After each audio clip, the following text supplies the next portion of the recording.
نبی پاک علیہ السلام کی جو محبت ہے نا، وہ انسان کے لیے زندگی کو آسان کر دیتی ہے۔ حضور سے پیار ہوتا ہے نا تو بندہ نفرت کرنی ویسے ہی چھوڑ دیتا ہے۔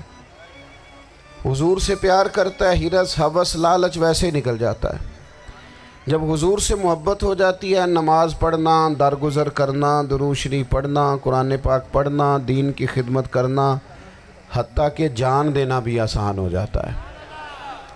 نبی پاک علیہ الصلاۃ والسلام کی محبت انسان کو کبھی بھی پریشان نہیں ہونے دیتی، الجھنے نہیں دیتی، تازہ دم رکھتا ہے حضور کا پیار۔ شرط یہ ہے کہ محبت صحیح ہو، اصلی ہو، باطن میں ہو۔ یہ آپ کے ذہن کے اندر کبھی بھی کسی بدبو کو نہیں آنے دے گی، طبیعت کو تازہ دم رکھے گی، سکون میں رہیں گی۔ لیکن نبی پاک علیہ السلام کی محبت کے کچھ تقاضے ہیں، ان تقاضوں کو سمجھنا پڑے گا۔ بالخصوص امت اس وقت جس جگہ پہ کھڑی ہے،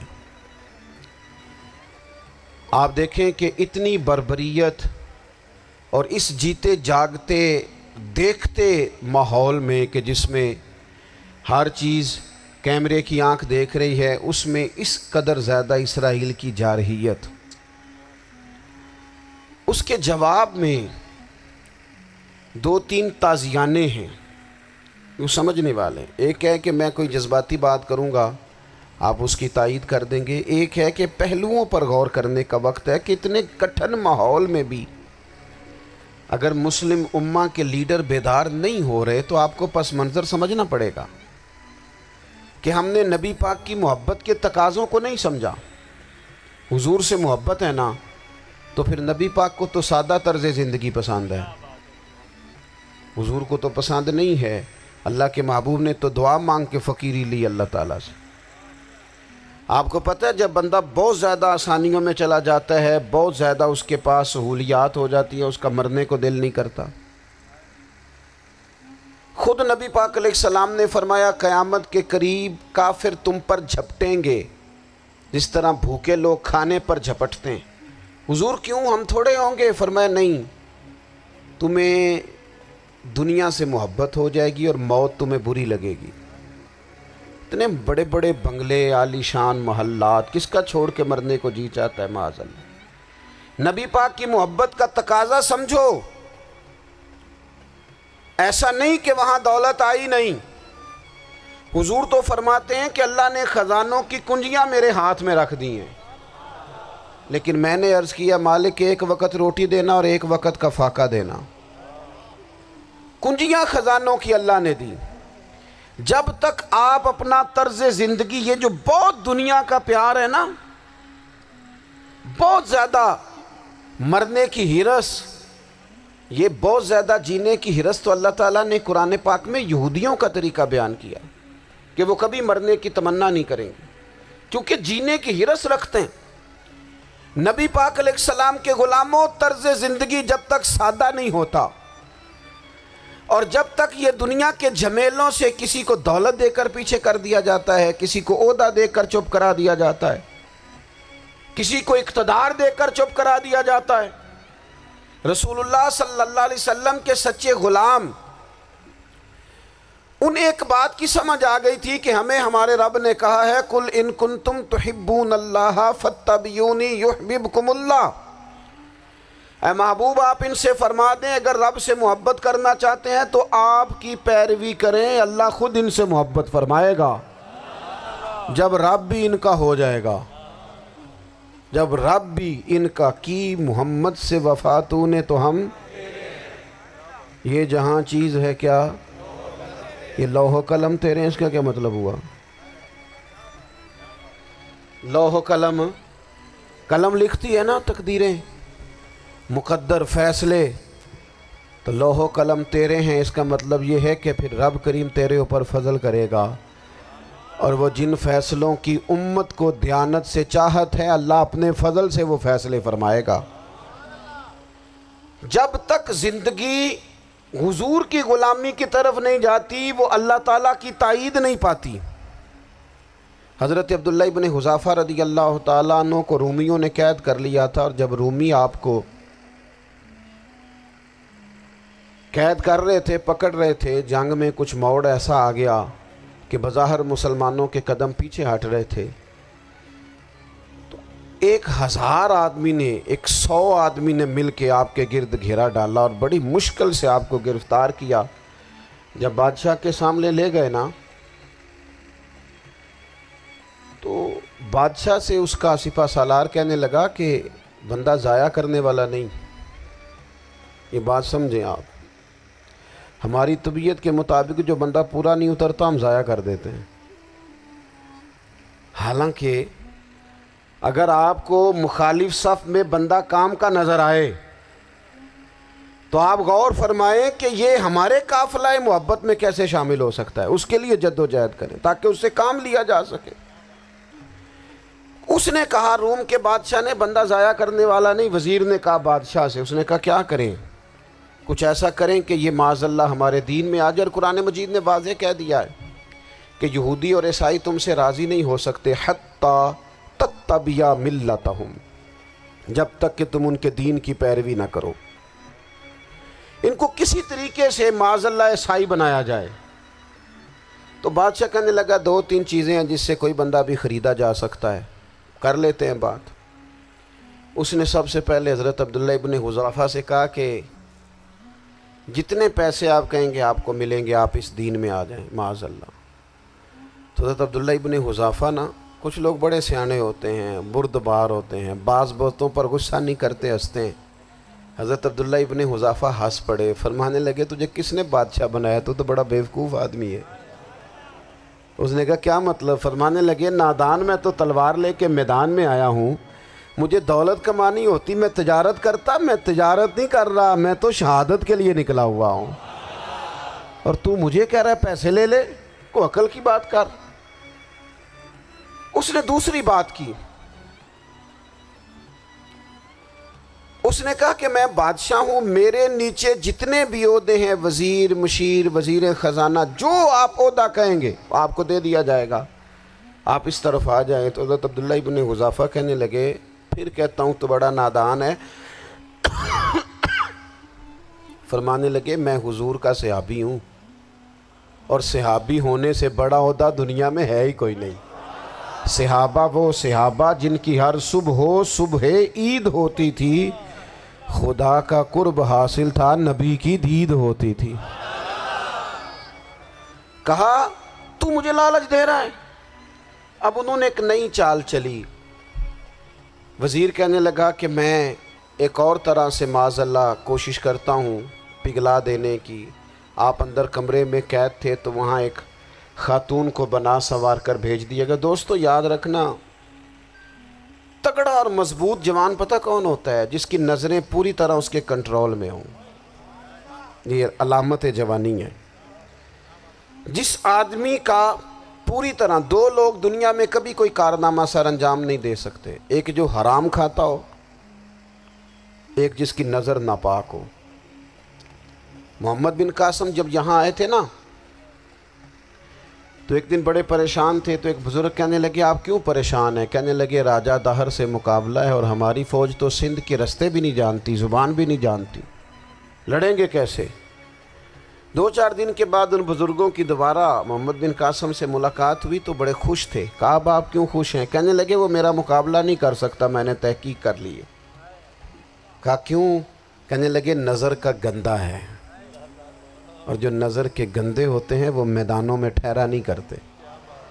میدان کے لیے نکلنے کے لیے پاک جوانی کی ضرورت ہوتی، تطہیر مزاج ہونا ضروری ہوتا ہے، پاکیزہ افکار اور سچی اور سچی ستھری سوچوں کا ہونا ضروری ہوتا ہے۔ اس لیے فرمایا کہ میرا مقابلہ نہیں کر سکتا۔ حضرت عبداللہ ابن حذافہ کمرے میں تھے، تو وزیر کی بیٹی اندر سجی سنوری پہنچ گئی۔ جیسے ہی آپ نے اس کفر کی چال کو دیکھا تو تیمم کر کے نفل شروع کیے۔ وہ ساری رات بیٹھی رہی، رب کا بندہ ساری رات عبادت کرتا رہا۔ عبادت بڑا سہارا ہے، مصلی بڑا سہارا ہے اللہ کے بندوں۔ صبح دروازہ کھولا، وزیر نے اپنی بچی سے پوچھنا چاہتا تھا رزلٹ کیا نکلا، تو وہ کہنے لگی پیچھے ہٹ جا، اب تیرا میرا تعلق کوئی نہیں، میں نے نبی پاک کا کلمہ پڑھ لیا۔ اس نے کہا میں نے بھی زمانہ دیکھا ہے، پر یہ کیا لوگ ہیں، کستوری کے بنے ہوئے، سندل سے دھلے ہوئے، کہ میں ساری رات کمرے میں رہی اور 100 اور 1000 آدمی جس جوان کا مقابلہ نہ کر سکے، اتنا طاقتور جوان کمرے میں رہا اور اسے نظر اٹھا کے نہ دیکھا۔ او کچا رنگ للاری والا جڑا چڑھدا تے لیندا رہندا ہے، اے عشق تیرے دا رنگ محمد چڑھیا پھر نہیں لیندا۔ سبحان اللہ۔ میں کہا ایک دفعہ نظر اٹھا کے نہیں دیکھا، کمال ہو گئی۔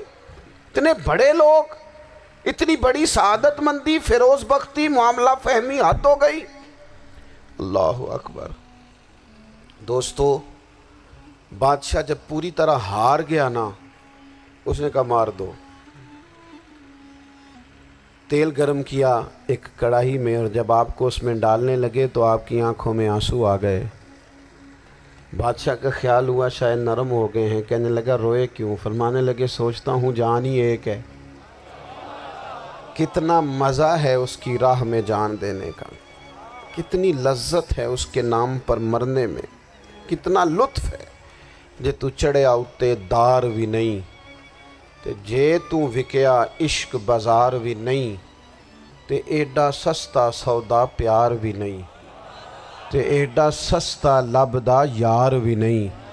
کئی جنگل گانے پیندے نہیں، کئی دوزخ لنگنے پیندے نہیں، جے وہ اس ملوں بھی مل جاوے ایدوں سستا ہور بپار بھی نہیں۔ تے کچھ سمجھ نہ آوے لوکانوں وہ کادے نال شہید کرے، ڈٹھی یار دے ہاتھ تلوار بھی نہیں، پر او دا خالی جاندہ وار بھی نہیں۔ کہنے لگے ایک جان ہے نا، تو دل کرتا ہے ہزاروں ہوتی تو ایک ایک کر کے محبوب کے نام پہ قربان کرتا، جب میرے پاس ہے ہی ایک، کروں کیا؟ حضرت عبداللہ ابن حذافہ رضی اللہ تعالیٰ عنہ جب روئے اور بادشاہ نے یہ بات سنی تو بادشاہ اٹھ کے کھڑا ہو گیا، سارے وزیروں مشیروں کو کہنے لگا تم نے کہا تھا نا بندہ ضائع کرنے والا نہیں، یہ بھی ضائع کرنے والا نہیں۔ کہنے لگا میرا ماتھا چومو، تم جیسے لوگوں کو قتل نہیں کرنا چاہیے، آزاد کرنا چاہیے۔ عزیز، اپنی زندگی سے نا یہ بہت زیادہ ہرس، ہوس، طمع، اور یہ کسی بات کی بھی ہو، ہرس صرف پیسوں کی نہیں ہوتی ہے، شہرت کی بھی ہوتی ہے، یہ بیماری انسان کو اقتدار کی بھی ہوتی ہے، تعریف کی بھی بیماری ہوتی ہے، یہ سارے نقص ہوتے ہیں لوگوں کو، اور معاذ اللہ بعض جبوں کبوں کے اندر بھی ہوتے ہیں، وہاں بھی پنپتے۔ اپنی زندگی جب تک اس سادگی میں نہیں لاؤ گے جو رسول پاک نے عطا فرمائی ہے، جب لوگ آسانیوں میں پوری طرح الجھ گئے تو پھر وہ دور ہوئے اور کفر چڑھ گیا۔ دوسری بات، اللہ کے محبوب صلی اللہ تعالیٰ علیہ وسلم کی محبت ہم سے تقاضا کرتی ہے کہ ہم اس مشن کے لیے کام کریں جس مشن کے لیے رسول پاک نے کام فرمایا ہے۔ ہم سارے کام بڑی مضبوطی سے، سوچ سمجھ کے، تدبر سے، حکمت سے، تقاضوں کو مد نظر رکھتے ہوئے کرتے ہیں، سارے کام۔ دین کے کام میں ہمارا مزاج نہیں ہوتا، او ہو جائے گا جی، آپ بسم اللہ پڑھیں جی، شروع کریں جی۔ آپ تقاضوں کو سمجھیں، چیزوں کو دبائیں نہیں، چیزوں پر غور کریں۔ کسی کے ذہن کی سطح پر سوال ابھرتا ہے، اس کا تسلی بخش جواب دیں۔ اپنی زندگی میں دین کے کام کے لیے اپنے آپ کو وقف کریں، اور دین کے کام کے بہت سارے پہلو ہیں۔ ہزاروں لوگوں کو قرآن پاک ٹھیک پڑھنا نہیں آتا، ہزارہا لوگ ہیں جو قرآن مجید کے مطالب سے آگاہ نہیں ہیں، دین کی بنیادی ضروریات سے لوگ نابلد ہیں۔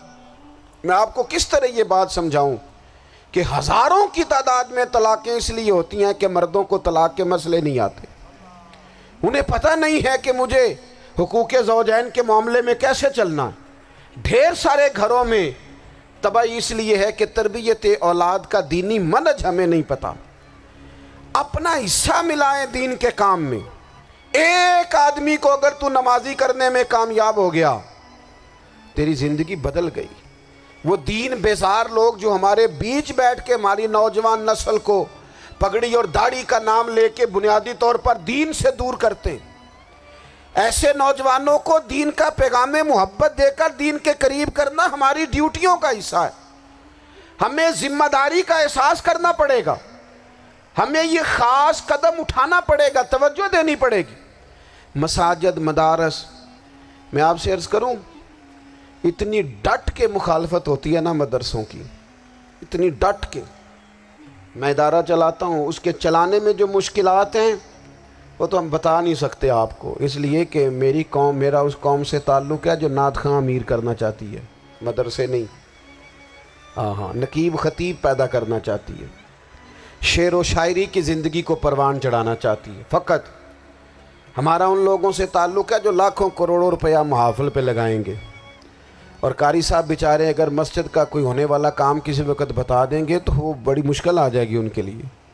یہ کیسے ہو سکتا ہے، آپ نے یہ ڈیوٹی بتا دی؟ مدارس اور جتنا اہم رول دین کو پھیلانے میں مدارس اسلامیہ کا ہے، اتنی زبردست۔ لوگوں کا خیال ہوتا ہے میری طرح کے لوگ شاید کام کرتے ہیں، ڈیوٹی کرتے ہیں۔ یہ 10-15 لوگ آپ کو نظر آتے ہیں جو آپ کو کہیں میڈیا پر یا ادھر ادھر ڈیوٹی کرتے، مخلص لوگ اپنی جگہ پہ، وہ بھی بڑا ہی کام کر رہے ہیں، جو میڈیا پہ آ کے بھی اخلاص سے اور درد دل سے کو دین کی، ان کی بھی کسی بات کی حوصلہ شکنی نہیں۔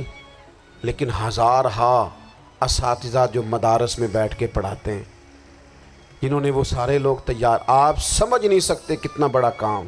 حفظ کا استاد جو ہوتا ہے نا، اس کی ڈیوٹی 24 گھنٹے ہوتی ہے، فجر سے پہلے، اور اس نے بچوں کو اٹھانا ہے۔ تنخواہ تو ہم انہیں دینا نہیں نہ چاہتے جی، تنخواہ نہیں دی انہوں نے، ہم بھی مولوی امیر نہ ہو جانا۔ مولوی نو تے سوٹ بھی 27ویں والی رات دے عید ہے تاکہ کدھر سوان کے عید والے دن پا نہ لوے، چونکہ 27ویں تو بعد تے درزی پھڑتا ہی کوئی نہیں، کیوں حضرت؟ ایسا ہی ہے نا، اس وقت تو نہیں نہ لیتا۔ تو ہم چاہتے ہیں مولوی ہماری مرضی کے ہماری طرح کا سوٹ نہ پہن لے۔ مدارس کی مضبوطی آپ یہ دیکھ لیں، یہ صلاح الدین ایوبی کا تعلق بھلا کس چیز سے تھا؟ غوث اعظم کے مدرسے سے۔ حضور غوث اعظم کے مریدوں کی جماعت اس کے ساتھ شامل تھی۔ کون لوگ تھے جنہوں نے مدارس سے فیض پایا؟ رازی اور غزالی، حضور غوث اعظم، خواجہ اجمیر، یہ سب لوگ مدارس کے لوگ ہیں۔ کمزوریاں ہیں، غلطیاں ہیں، بہت ساری چیزوں کی اصلاح کی ضرورت ہے، لیکن یہ دین کا بہت بڑا قلعہ ہوتا ہے مدرسہ، لیکن اس کی مخالفت کی جاتی ہے۔ مجھے بتائیے، اگر مدرسوں میں کمزوریاں ہیں تو کالجوں یونیورسٹیوں میں نہیں ہیں؟ ہم نے کبھی مخالفت کیا بند کر دو سارے؟ لیکن لوگوں کا جب خیال آتا ہے، جب ہمارے ایک سابقہ وزیر صاحب تھے، سریرا کسی دعوت میں میری ان سے ملاقات ہو گئی تو انہوں نے کہا مدرسوں کا کردار کیا ہے آج کے ماحول میں؟ میں نے انہیں کہا کہ مختلف کورسز آپ کراتے ہیں نا، تو اس کے لیے پھر مختلف ویکینسیز ہوتی ہیں، جہاں بچوں کو مدرسے کا کورس کرایا جاتا ہے تو استاد بننا ہوتا ہے، اس نے خطیب بننا ہوتا ہے، مسجد کی ڈیوٹی کرنی ہوتی ہے۔ میں نے کہا بالکل کوئی حکومت سرپرستی نہیں کرتی، لیکن اللہ کا فضل ہے۔ کبھی آپ نے کوئی مسجد سنی ہے جس میں جمعے والے دن مولوی نہ ملا ہو جمعہ پڑھانے کے لیے؟ کبھی آپ کو رمضان میں ایسی مسجد ملی ہے جس میں قرآن مجید سنانے کے لیے حافظ نہ ملا ہو؟ یہ ہو سکتا ہے کسی حافظ کو مسجد نہ ملے۔ تو مدارس کے ذمے جو کام تھا، مدارس نے جم کے کیا ہے اور ڈٹ کے کیا اللہ کے فضل سے۔ اور مدارس کے لوگوں کو بھی کمزور نہیں پڑنا چاہیے، کبھی کسی وزیر، مشیر، مالدار کے روب میں نہیں آنا چاہیے، قطعاً نہیں۔ کیوں؟ کہ یہ وہ عظیم لوگ ہیں رسول اللہ صلی اللہ علیہ وسلم کے دین کے غلام، کہ ابھی ایک لفظ نہیں پڑھا ہوتا الف با تا سا، پہلے دن گھر سے نکلتے ہیں تو حضور فرماتے ہیں اللہ کے فرشتے ان کے پیروں کے نیچے پر بچھا بھی دیتے ہیں، پہلے دن اتنا بڑا اعزاز ملتا ہے۔ تو حضور کی محبت کا تقاضا ہے، دین کا کوئی کام کیا جائے۔ ایک خاتون مسجد نبوی شریف میں جھاڑو دیتی تھی، پر کوئی کام تو کرتی تھی نا۔ اور کس مسجد میں؟ جہاں 70,000 فرشتے صبح آتے ہیں، 70 شام آتے ہیں، اس مسجد میں وہ خاتون جھاڑو دیتی تھی۔ بخاری ہے، جب ان کا انتقال ہو گیا، صحابہ نے سوچا کہ حضور کو تکلیف ہوگی، بغیر بتائے جنازہ پڑھ دیا۔ حضور صبح تشریف لائے، تازی قبر دیکھی، اور محبوب وہ ہیں جو فرش پہ کھڑے ہو کے عرش کی خبریں دیتے ہیں۔ نبی پاک علیہ الصلوۃ والسلام نے فرمایا کہ مجھے اطلاع کیوں نہیں دی اس کے انتقال کی؟ یہ کرم دیکھو، کوئی ڈیوٹی تو کرتی تھی نا یار، پر خلوص سے، پر پیار سے، پر اللہ کو راضی کرنے کے لیے، پر درد دل سے۔ اور دین کی ڈیوٹیاں کرنے والے دوستو سنو، حضور صبح آئے، قبر کو دیکھ کر فرمایا مجھے کیوں نہیں بتایا؟ یا رسول اللہ آپ کو تکلیف دینا مناسب نہ جانا؟ تو قبر پہ کھڑے ہو کے حضور نے فرمایا صف بناؤ، میں دوبارہ جنازہ پڑھاؤں گا۔ صف بناؤ، میں دوبارہ جنازہ پڑھاؤں گا۔ کوئی ڈیوٹی تو۔ تیسرا تقاضا حضور کی محبت کا، سمجھو میں بس بڑی جلدی بات سمیٹنے لگا ہوں۔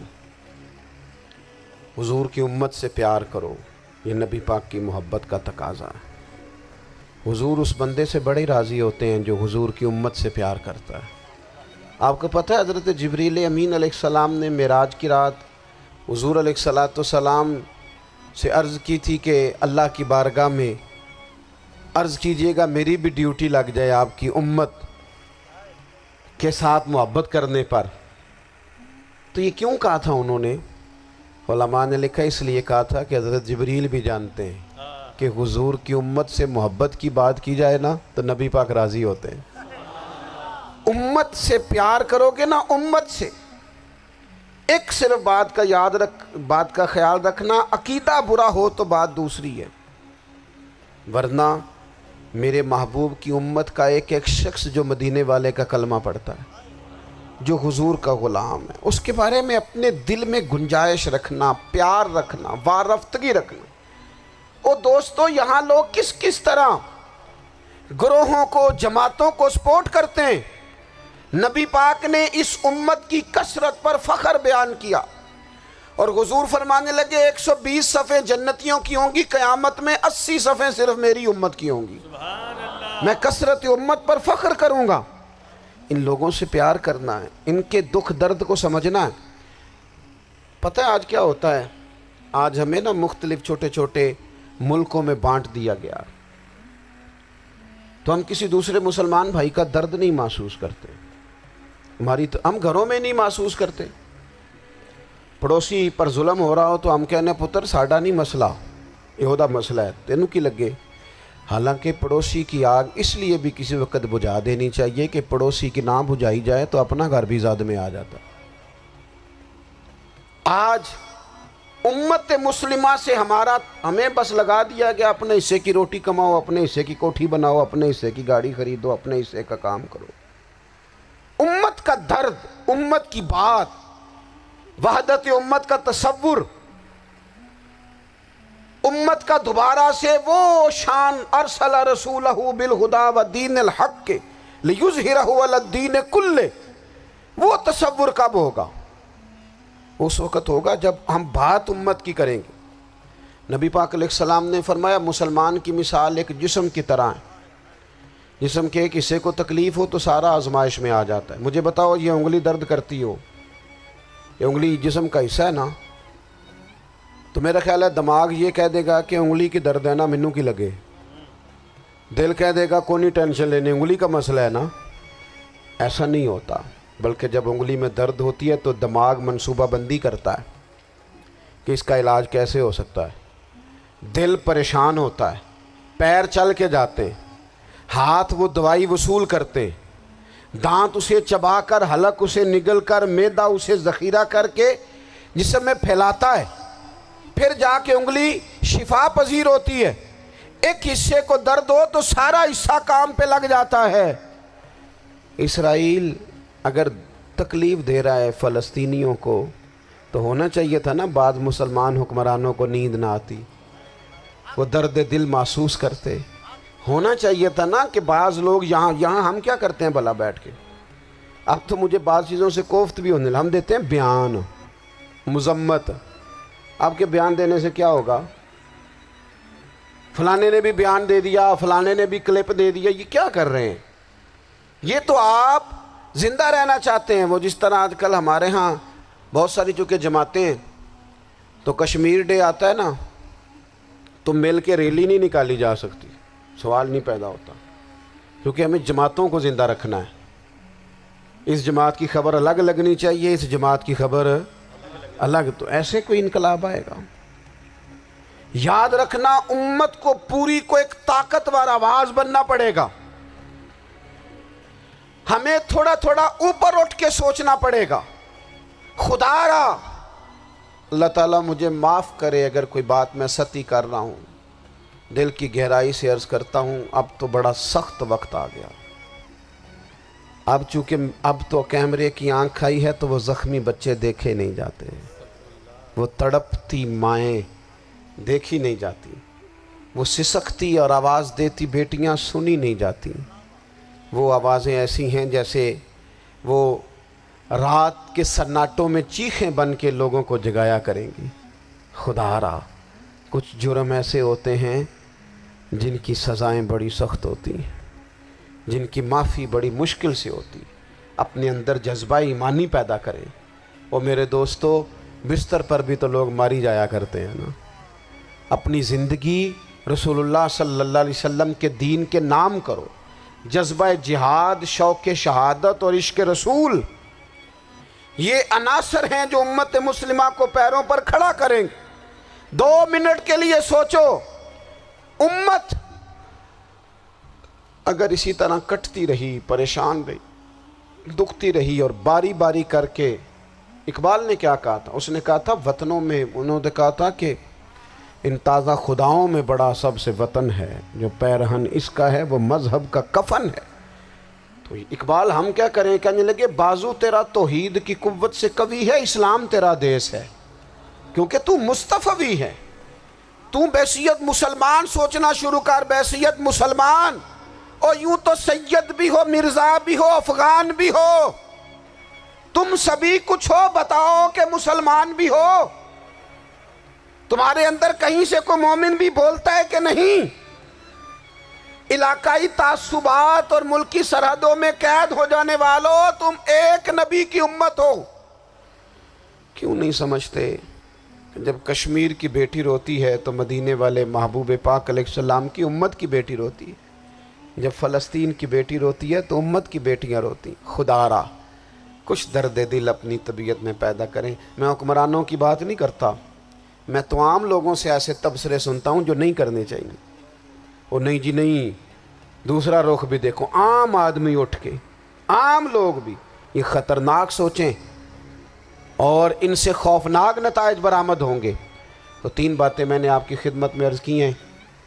ایک تو کوشش کریں اپنی زندگی کے اندر کہ زندگی کو سادہ کریں۔ پیسہ ضرور کمائیں لیکن پیسے سے پیار نہ کرو، پیار تو مدینے والے رسول سے کرنا۔ دولتیں، ہرس، ہوس، طمع، ان سے باہر آؤ۔ اور دوسری گزارش آپ کی خدمت میں یہ عرض کی ہے، کچھ نہ کچھ دین کا کام، اور اس میں بھی شہرتوں سے بچتے ہوئے، تصویروں سے بچتے ہوئے۔ میں ہر محفل میں شاید کہتا ہوں میری فوٹو آ رہی ہے اور لائیو آ رہا ہے اور فلاں ہو رہا ہے، لیکن اس محفل کا خوبصورت انسان وہ ہے جو سب سے پیچھے بیٹھا ہے۔ وہ کسی فوٹو کے لیے نہیں آیا۔ اور میں ڈھیر سارے لوگ دیکھ رہا ہوں، یہ جو آگے بیٹھ جاتے ہیں بعض اوقات 5، 7، 10 لوگ، یہ بڑی تصویر سازی کرتے ہیں، لیکن جو پیچھے بیٹھے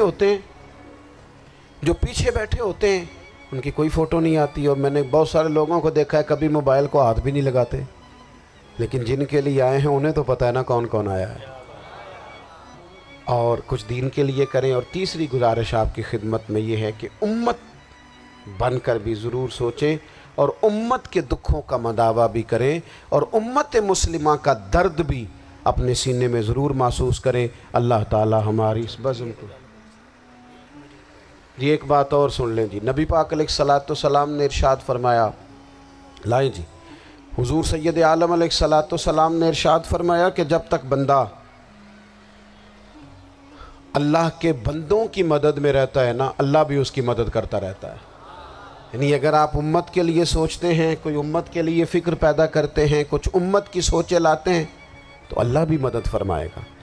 اور یہ بات اچھی طرح یاد رکھیں، جب بھی بندہ کوئی ایسا کام کرتا ہے نا جو خالص اللہ کی رضا کے لیے ہو، تو رب کی مدد ضرور آتی ہے۔ وَلَقَدْ نَصَرَكُمُ اللَّهُ بِبَدْرٍ وَأَنْتُمْ أَذِلَّةٌ۔ تو یہ کام کریں گے تو اللہ کی مدد بھی آئے گی۔ اللہ توفیق۔ نبی پاک علیہ السلام کے طریقے پر جو بندہ چلتا ہے نا، جو حضور کے طریقے پہ چلتا ہے، وہ اللہ کا محبوب بن جاتا ہے۔ جو شرط یہ ہے کہ وہ اخلاص کے ساتھ نبی پاک کے طریقے پہ چلے، دنیا کو دکھانے کے لیے پگڑیاں نہ باندھتا پھرے۔ وہ کہے کہ چونکہ میں پیر صاحب ہوں تو میں نے باندھنی ہے، اس لیے یہ ماحول نہ بنائے، وہ بنائے اللہ کی رضا کے لیے۔ اللہ تبارک و تعالیٰ کی رضا کے لیے نبی پاک کی غلامی کرے، اللہ اسے اپنا محبوب بنا لیتا ہے۔ حضور کی کچھ سنتیں ہیں، کچھ چیزیں نبی پاک کو پیاری ہیں، کچھ تو آپ نے سنی ہوئی ہے، جیسے میٹھا کھانا سنت ہے، جیسے مسواک کرنا سنت ہے، جیسے مسکرانا سنت ہے۔ مسکرا رہے ہیں نا جی ماشاءاللہ، پریشان تو نہیں نا کسی بات میں؟ مسکرانا بھی حضور کی، شروع میں نمک کھانا، بعد میں نمک کھانا، درمیان میں میٹھا کھانا، یہ حضور کی سنت ہے۔ اور امامہ باندھنا نبی پاک کی، یہ چیزیں حضور کی پسند ہیں۔ نماز نبی پاک کو بڑی پسند ہے، فرمایا مجھے تمہاری دنیا کی چیزوں میں سے، دنیا کے کاموں میں سے جو کام بڑا پسند ہے وہ نماز پڑھنا ہے۔ خوشبو حضور کو بڑی پسند ہے، دودھ نبی پاک کو بڑا پسند ہے۔ یہ بھی ساری سنتیں ہیں۔ اسی طرح کی دو تین باتیں میں نے عرض کرنی ہے آپ کی خدمت میں۔ جس طرح نبی پاک علیہ الصلوۃ والسلام کو خوشبو پسند ہے، تکیہ پسند ہے، مسواک پسند ہے، اسی طرح تھوڑے مال پر قناعت کرنا یہ بھی میرے نبی کو بڑا ہی پسند ہے۔ تھوڑے پیسوں پہ راضی ہو جانا یہ نبی پاک کو، سادے مکان میں رہنا یہ حضور کو بڑا پسند ہے، سادی روٹی کھانا یہ میرے نبی پاک کو بڑا، یہ بھی حضور کی پسند ہے۔ تھوڑے رزق پہ راضی ہونا اور اس طرح راضی ہونا کہ لمبے سجدے ادا کرنا یہ میرے نبی پاک کی پسند ہے۔ حضور نے صرف غریبوں سے پیار نہیں کیا، ہمیں یہ سنایا جاتا ہے اور ہم ہمیشہ یہی سنتے ہیں کہ حضور نے غریب سے بڑی محبت کی۔ نبی پاک نے صرف غریب سے پیار نہیں کیا، دراصل حضور نے غریبی سے پیار کیا ہے۔ کوئی نہیں سمجھ آئی آپ کو؟ حضور نے صرف غریبوں سے پیار نہیں کیا، نبی پاک نے، اس کا معنی یہ ہے کہ حضور نے غریب رہنا پسند فرمایا ہے۔ غریبوں کی طرح رہنا نبی پاک نے، سادہ مکان، ایک وقت کا کھانا اور سادی غذا، جس طرح غریب نہیں رہتے پرانے گھروں میں، کچے مکانوں میں، ٹوٹی چٹائیاں، ایک دو پیالے گھر میں، لمبے چوڑے برتن کوئی نہیں، یہ نبی پاک کی پسند ہے، یہ رسول پاک کی پسند ہے۔ اس کو محبوب جانا ہے نبی پاک صلی اللہ علیہ وسلم، حضور نے اس کو پسند کیا۔ حاتم طائی کی بیٹی قیدی ہو کے آئی، جب اس کے قبیلے پر، اس کے علاقے پر مسلمانوں نے حملہ کیا تو حاتم طائی کا جو بیٹا تھا عدی بن حاتم، وہ اپنی بہن سے کہنے لگا ہمیں پتہ ہے ہم مسلمانوں کا مقابلہ نہیں کر سکتے تو بھاگ جانے میں بہتری ہے، چلو بھاگ چلتے ہیں۔ تو بہن کہنے لگی بھائی تو نے بھاگنا ہے تو بھاگ جا، میں سردار کی بیٹی ہوں، میں قوم کے ساتھ جیوں گی، قوم کے ساتھ مروں گی، تو نے بھاگنا ہے تو بھاگ جا۔ عدی بھاگ گئے ڈر کے۔ یہ خاتون جو تھی ان کو گرفتار کر لیا مسلمان عورتوں نے، تو کہ یہ تلوار لے کے آئیں گی لڑنے کے لیے۔ ابن اسحاق ابن حشام دونوں کتابوں میں روایت موجود ہے۔ یہ خاتون کہتی ہے کہ میں نے بڑے تگڑے سوال تیار کیے، کیونکہ معاذ اللہ ثم معاذ اللہ میرا خیال تھا وہ نبی نہیں، وہ بادشاہ ہیں، وہ ایک اسٹیٹ کے سربراہ ہیں، وہ حکمران ہیں، میں معاذ اللہ نبی نہیں۔ میں نے بڑے تگڑے سوال تیار کیے اور میں اپنے آپ سے کہہ رہی تھی میں ایسی ایسی باتیں کروں گی مسلمانوں کے نبی سے کہ انہیں جواب نہیں آئے گا، معاذ اللہ ثم معاذ، نقل کفر، کفر نہ باشد۔ کہتی ہے میں حضور کے سامنے لائی گئی گرفتار کر کے، اور جب مجھے حضور کے سامنے کھڑا کیا گیا نا تو میرا سر ننگا تھا۔ توجہ ہے میری بات پر؟ میرا سر ننگا تھا تو میرے ذہن میں بڑے سوال تھے، میری گردن اکڑی ہوئی تھی۔ حضور نے میرا ننگا سر دیکھا تو محبوب ممبر سے اٹھے، اپنے کندھوں سے مدثر والی چادر اتاری اور حضور علیہ السلام نے حاتم طائی کی بیٹی کے سر پہ دے دی۔ بی بی کہتی ہے جب حضور کی چادر آئی تو میری اکڑی ہوئی گردن خود بخود جھک گئی نیچے کی طرف، خود بخود جھک گئی۔ سوال ابھی بھی میرے ذہن میں موجود تھے۔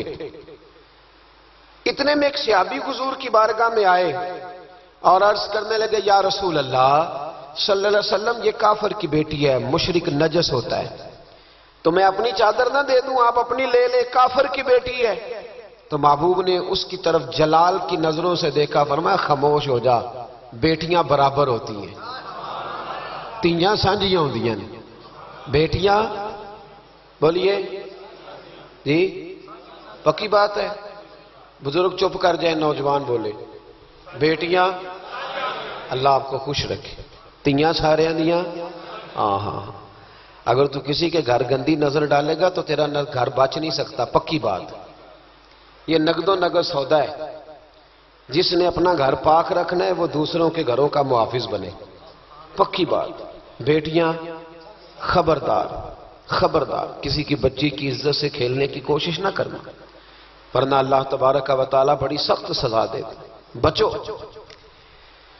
وہ کہتی ہے جب حضور نے کہا نا بیٹیاں برابر ہوتی ہیں تو میرے اندر سے ایک آواز نکلی، میں نے کہا او حاتم تائی کی بیٹی تو غلط تھی، یہ بادشاہ نہیں ہے تو اللہ کے سچے رسول ہیں، بادشاہ تو سخت سزائیں دیتے ہیں۔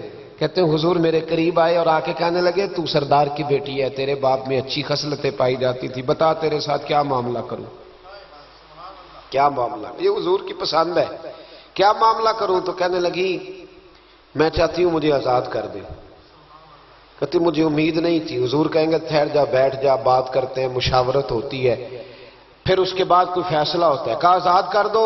کہتی حضور نے میرے کہنے پر فوراً ہی اگلا جملہ ہی نہیں کہا، فرمایا جا تو آزاد ہے۔ کہتی ہے میں نے ایک جملہ اور کہا، میں نے کہا میں اکیلی نہیں جاؤں گی، سارا قافلہ آزاد کرو۔ اب تنگی یہ داماں پہ نہ جا اور بھی کچھ مانگ، ہے آج وہ ماہل بعطا اور بھی کچھ مانگ۔ کہنے لگی اکیلی نہیں جاؤں گی، سارا قافلہ سارا قبیلہ آزاد ہو۔ حضور نے فرمایا تو پتہ نہیں کیا سوچ رہی ہے، تو جہاں آئی ہے وہاں سے خالی جاتا ہی کوئی نہیں، سارا قافلہ۔ حضور نے فرمایا بھی اس کے قبیلے کو کھانا بانا کھلاؤ اور سارے ہی آزاد کر دو۔ واپس گھر گئی تو اپنے باپ کو اپنے بھائی کو بلایا، بلا کے کہنے لگی بھائی وہ بادشاہ نہیں وہ نبی ہیں، بادشاہ نہیں وہ، اب تو جن کو فقیر ہونا چاہیے تھا وہ بھی بادشاہ بن گئے۔ بادشاہ سلامت، بادشاہ سلامت۔ میں رات بورے والے میں تھا، بھئی مہربانی پیسے نہ لے کے آئیے گا، باپ اپنی اپنی جگہ پہ بیٹھے، یہ کام بالکل نہ کریں، اللہ آپ کو خوش رکھے برکت دے۔ میں اس کو حرام نہیں کہتا پر یہ سٹائل نظرانے کا درست نہیں، اس سے بچا کریں، ورنہ پھر وہی بندہ چنگا لگنا جنہیں پیسے لے کے آنا ہے، دوجیاں دا دل کرنا ہے ٹوری جانتے چنگے نے، اس لیے اس چکر سے باہر نکل ہے تاکہ قوم سمجھدار ہو جائے، بالکل یہ کام نہیں کریں۔ سنیں اور یاد رکھیں، میں تھا وہاں دور تو دو تین بچے نا یوں ہاتھ باندھ کے کھڑے ہو گئے۔ اب حضور نے فرمایا کہ اس طرح کا معاملہ نہ کرو جیسے مجوسی اپنے بادشاہوں کے ساتھ کرتے تھے۔ میں کہ پتر بیٹھ جو کہندے نہیں ساڈی ڈیوٹی ہے، میں کہ کیس لائیے، میں بادشاہ سلامت تھا تو بیٹھ جو کرسی تیرا آمدار، کیا چکر چل گیا ہے، ہاتھ باندھ کے کھڑے ہونا، کونوں میں کھڑے، کیا اس کا مطلب؟ ادب اداب ہیں کرنے چاہیے، لیکن کیا لوگوں کو سزا ملی ہوئی ہے کہ وہ بیچارہ جو غریب آدمی ادب اداب صرف اس کی ذمہ داری ہے؟ ماڑا آیا تو پیر صاحب نے ادب پہ لگا دیا اور تگڑا آیا تو خود ادب کرنا شروع کر دیا، یہ کس قسم کا تماشا ہے؟ یہ کوئی طریقہ نہیں، ادب اداب ہونے چاہیے لیکن غریبوں کو سزا، انہیں سزا نہ دو اگر بیچارے آ گئے ہیں تمہارے آستانہ عالیہ۔ بہرحال آمدام برسر مطلب کہنے لگی میں دیکھ کے آئی ہوں، جو بادشاہ نہیں نبی ہیں۔ تو عدی کہنے لگا میں عورتوں کی باتوں پہ یقین نہیں کرتا، میں خود جا کے دیکھوں گا۔ میں نے کہا غریبی میرے نبی کی پسند ہے، حضور نے اللہ سے غریبی مانگ کے لی ہے، کہا یا اللہ مجھے زیادہ پیسے نہ دینا، ایک وقت کی روٹی دینا۔ اور حضور فرماتے رب نے اختیار دیا ہے، اگر میں چاہوں تو خود پہاڑ سونے کا بن جائے اور میرے ساتھ چلا کرے، پر میں نے اللہ سے زیادہ دولت مانگی۔ او بھائی دولت بڑی پیاری ہوتی تو سب سے زیادہ میرے نبی کی تجوریوں میں ہوتی۔ حضور نے دولت بانٹی ضرور ہے لیکن حضور نے اس سے پیار، یاد رکھے ہم تو پاگل ہو گئے پیسوں کے پیچھے بھاگ بھاگ، جو سڑک پہ ادھر جا رہا ہے وہ پیسے دینے جا رہا ہے، جو ادھر جا رہا ہے وہ لینے جا رہا ہے، پیسے کا ہی چکر ہے سارا، پیسے کا ہی چکر ہے، پیسے۔ ایک صاحب نے فون کیا کہنے لگے کو ٹائم دے دیں، تو میں نے کہا بس یار وقت تھوڑے دے دیں، کہتے تو خوش کر دیں گے۔ میں کہ مثلا تو کی کرے گا؟ کہتے جنہیں پیسے کہو گے لب جائیں گے۔ تو میں نے کہا یار ہر ایک کو بکاؤ مال نہ سمجھا کر، ہمارا بہت زیادہ ریٹ ہے تو دے ہی نہیں سکتا۔ کہنے لگے کون دے سکتا ہے؟ میں نے کہا دنیا میں کوئی بھی نہیں دے سکتا، ہمارا ریٹ ذرا زیادہ ہے۔ ہم نے اگر ریٹ مانگنا ہوا تو قیامت کے دن غوث اعظم جیلانی سے جا کے مانگیں گے، یا ان سے مانگیں گے جن کے نام کی دہائی دیتے رہے ہیں، تعریف مصطفیٰ کی کرے اور نتیجہ ہم دنیا داروں سے مانگیں، انہی سے لیں گے نتیجہ جن کے قصیدے ساری زندگی گائے ہیں۔ ہاں تو اس لیے چکر سے باہر آم دام برسرے مطلب ادی کہتے ہیں کہ میں خود جاؤں گا پھر جا کے دیکھوں گا. ادی مدینے آئے دیکھنے، اور جب بندہ کسی کو دیکھنے آتا ہے تو تنقیدی نظر سے آتا ہے. کہتے ہیں میں مسجد نبی میں پہنچا تو کچی زمین پر غلاموں کے ساتھ، ادھر دیکھو یہ بھی تو حضور کی سنت ہے نا جی. حضرت ابو ہریرہ صحیح سند کی حدیث بخاری میں فرماتے ہیں حضور کے ساتھ ایک سفر میں تھا، نبی پاک علیہ السلام نے فرمایا کھانا نہ پکا لیں. حضور پکا لیں. فرمایا تو گوشت لے آ، تو اس طرح کر مسالہ جات تیار کر لے، تو فلاں چیز کر لے. آخر میں حضور فرمانے لگے میں لکڑیاں کٹھی کر کے لاتا ہوں جی. اللہ کرے پیرانو حدیث زبانی یاد ہو جائے. آمین تے آکھیا جی. میں لکڑیاں کٹھی کر کے لاتا ہوں. لکڑیاں عرض کی یا رسول اللہ ہم کر دیں گے، تو محبوب نے فرمایا سارے کٹھے نہیں جا رہے، کوئی عرض نہیں میں بھی لے آؤں گا. تو فرماتے حضور اٹھے اور لکڑیاں کٹھی کر کے لائے. جب مسجد نبوی شریف بن رہی تھی تو جناب ابو ہریرہ فرماتے ہیں میں 3 اینٹیں اٹھا کے لا رہا تھا، اللہ کے رسول 7 اینٹیں اٹھا کے لا رہے تھے. 7 اینٹیں. چودھری صاحب آپ روز آ کے کہہ دیتے ہیں قاری صاحب مسجد دی صفائی نہیں ہوئی، تو نہیں کر سکتا مسجد دی صفائی؟ کیا سمجھتا ہے تو اپنے آپ؟ صدر بننے کا کیا مطلب ہوتا ہے کہ بندہ روب ڈالنے لگے؟ دنیا میں جو سب سے زیادہ عزت والا اور بڑا ہوتا ہے وہ وہی ہوتا ہے جو اللہ کے گھر میں جھاڑو دیا کرتا ہے. کیا لوگوں نے معیار بنا لیا ہے؟ یہ معیار ہے. جو قوم کا بڑا ہوتا ہے وہ قوم کا خادم ہوتا ہے. ادی کہتے ہیں میں مدینے آیا تو میں نے نبی پاک علیہ السلام کو غلاموں کے ساتھ کچی زمین پہ بیٹھے دیکھا. اور غلام بھی کون؟ ایک طرف حضرت بلال حبشی بیٹھے اور دوسری جانب حضرت عمار بن یاسر بیٹھے. کہتے ہیں حضور بیچ بیٹھے کھانا کھایا جا رہا ہے. اور حیران میں اس وقت ہوا جب اسی پلیٹ سے نبی پاک بھی کھا رہے ہیں اور بلال حبشی بھی کھا رہے ہیں ساتھ بیٹھ کے حضور نے. ادی کہتے ہیں میرے دل پہ چوٹ لگی. میں نے کہا نہیں یار، یہ بادشاہ نہیں، یہ بادشاہ جو اس طرح غریبوں کے بیچ بیٹھ کے روٹی کھائے. ہمارے تو بادشاہ غریبوں کے حق میں تقریر کرتے ہیں نا. ویسے ان سے پوچھو کہ اس گاؤں سے ڈنگے کا کرایہ کتنا ہے، اور پھر ڈنگے سے لالے موسے کا کتنا ہے، ان کو کوئی پتہ نہیں. ان چودھریوں کو بچوں کو کھڑے کر کے پوچھو کبھی چنے کی دال کا بھاؤ کیا ہے، کدی آندھی ہوئے تو پتا ہوگا نا. ان کو کیا پتا؟ ان کے گھر میں تو آ جاتی ہے، اللہ جانے کہاں سے آتی ہے. ہم بدگمانی نہیں کرتے. لیکن حضور ایک پلیٹ میں کھانا کھا رہے. ادی کہتا میں سمجھ گیا یہ بادشاہ نہیں. پھر میرے دل میں شیطان نے وسوسہ ڈالا. میں نے کہا مسجد کچیا ہو سکتا ہے، مکان بڑا پکا ہو، بنگلہ بڑا عالی شان ہو. حضور کی عادت مبارکہ تھی جب کوئی مہمان آتا تھا تو یا مسجد میں اصحاب صفہ کے ساتھ رکھتے تھے یا کسی صحابی کو دے دیتے تھے، وہ اپنے گھر لے جاتے تھے. ادی کہتے ہیں میں نے جب سلام کلام کیا نا، دل میں خیال تھا کہ گھر بڑا عالی شان ہوگا. تو محبوب فرمانے لگے میرے دل میں خیال ہے. دیکھیے میرے نبی کو اللہ نے کتنا علم غیب عطا فرمایا ہے. کہتے ہیں میرے دل میں خیال ہے. مصطفیٰ کریم فرمانے لگے یار تو یہاں نہ بیٹھ، چل میں تجھے گھر لے چلتا ہوں. خیال آیا مسلمان نیک و بد پہچان جاتے ہیں اور محمد آدمی کے دل کی باتیں جان جاتے ہیں صلی اللہ. میں بریلی شریف میں تھا تو اعلیٰ حضرت کے بھائی مولانا حسن رضا خان صاحب رحمۃ اللہ علیہ، ان کے پوتے تھے شیخ الحدیث مولانا تحسین رضا خان صاحب، بڑے اچھے شاعر تھے اور نعت کی صنف سے بڑے آگاہ تھے. بڑا عمدہ مطلع کہتے تھے، مزہ آ جاتا تھا. تھوڑی سی مجھے بھی دلچسپی رہی شاعری سے تو میں بڑا خوش ہوتا تھا. ایک دن میں نے ان سے کہا کہ حضرت جی کو تازہ قطع کہے، تازہ ہونا چاہیے. فرمانے لگے چلو 10 منٹ کا ٹائم دو، ابھی کہہ دیتے ہیں. تازہ قطع کہا. کہنے لگے علم غیب رسول کے منکر اس حقیقت کو بھول جاتے ہیں، غیب مانا کہ راز ہے لیکن راز اپنوں سے کب چھپاتے ہیں. غیب مانا کہ راز ہے لیکن راز اپنوں سے کب چھپاتے ہیں. تازہ قطع کہا. ادی بن عاصم کہتے ہیں حضور مجھے لے کے چلے. جب نبی پاک گھر کی طرف لے کے چلے تو رستے میں ایک بوڑھی اماں مل گئی، پھٹے پرانے کپڑے. کہنے لگی یا رسول اللہ میں آپ کی طرف ہی جا رہی تھی، ضروری کام ہے. تو حضور نے فرمایا چل تو جا رہی تھی، میں خود جو آ گیا ہوں. ادی کہتے ہیں چوک میں اس بوڑھی نے حضور کو کھڑا کر لیا.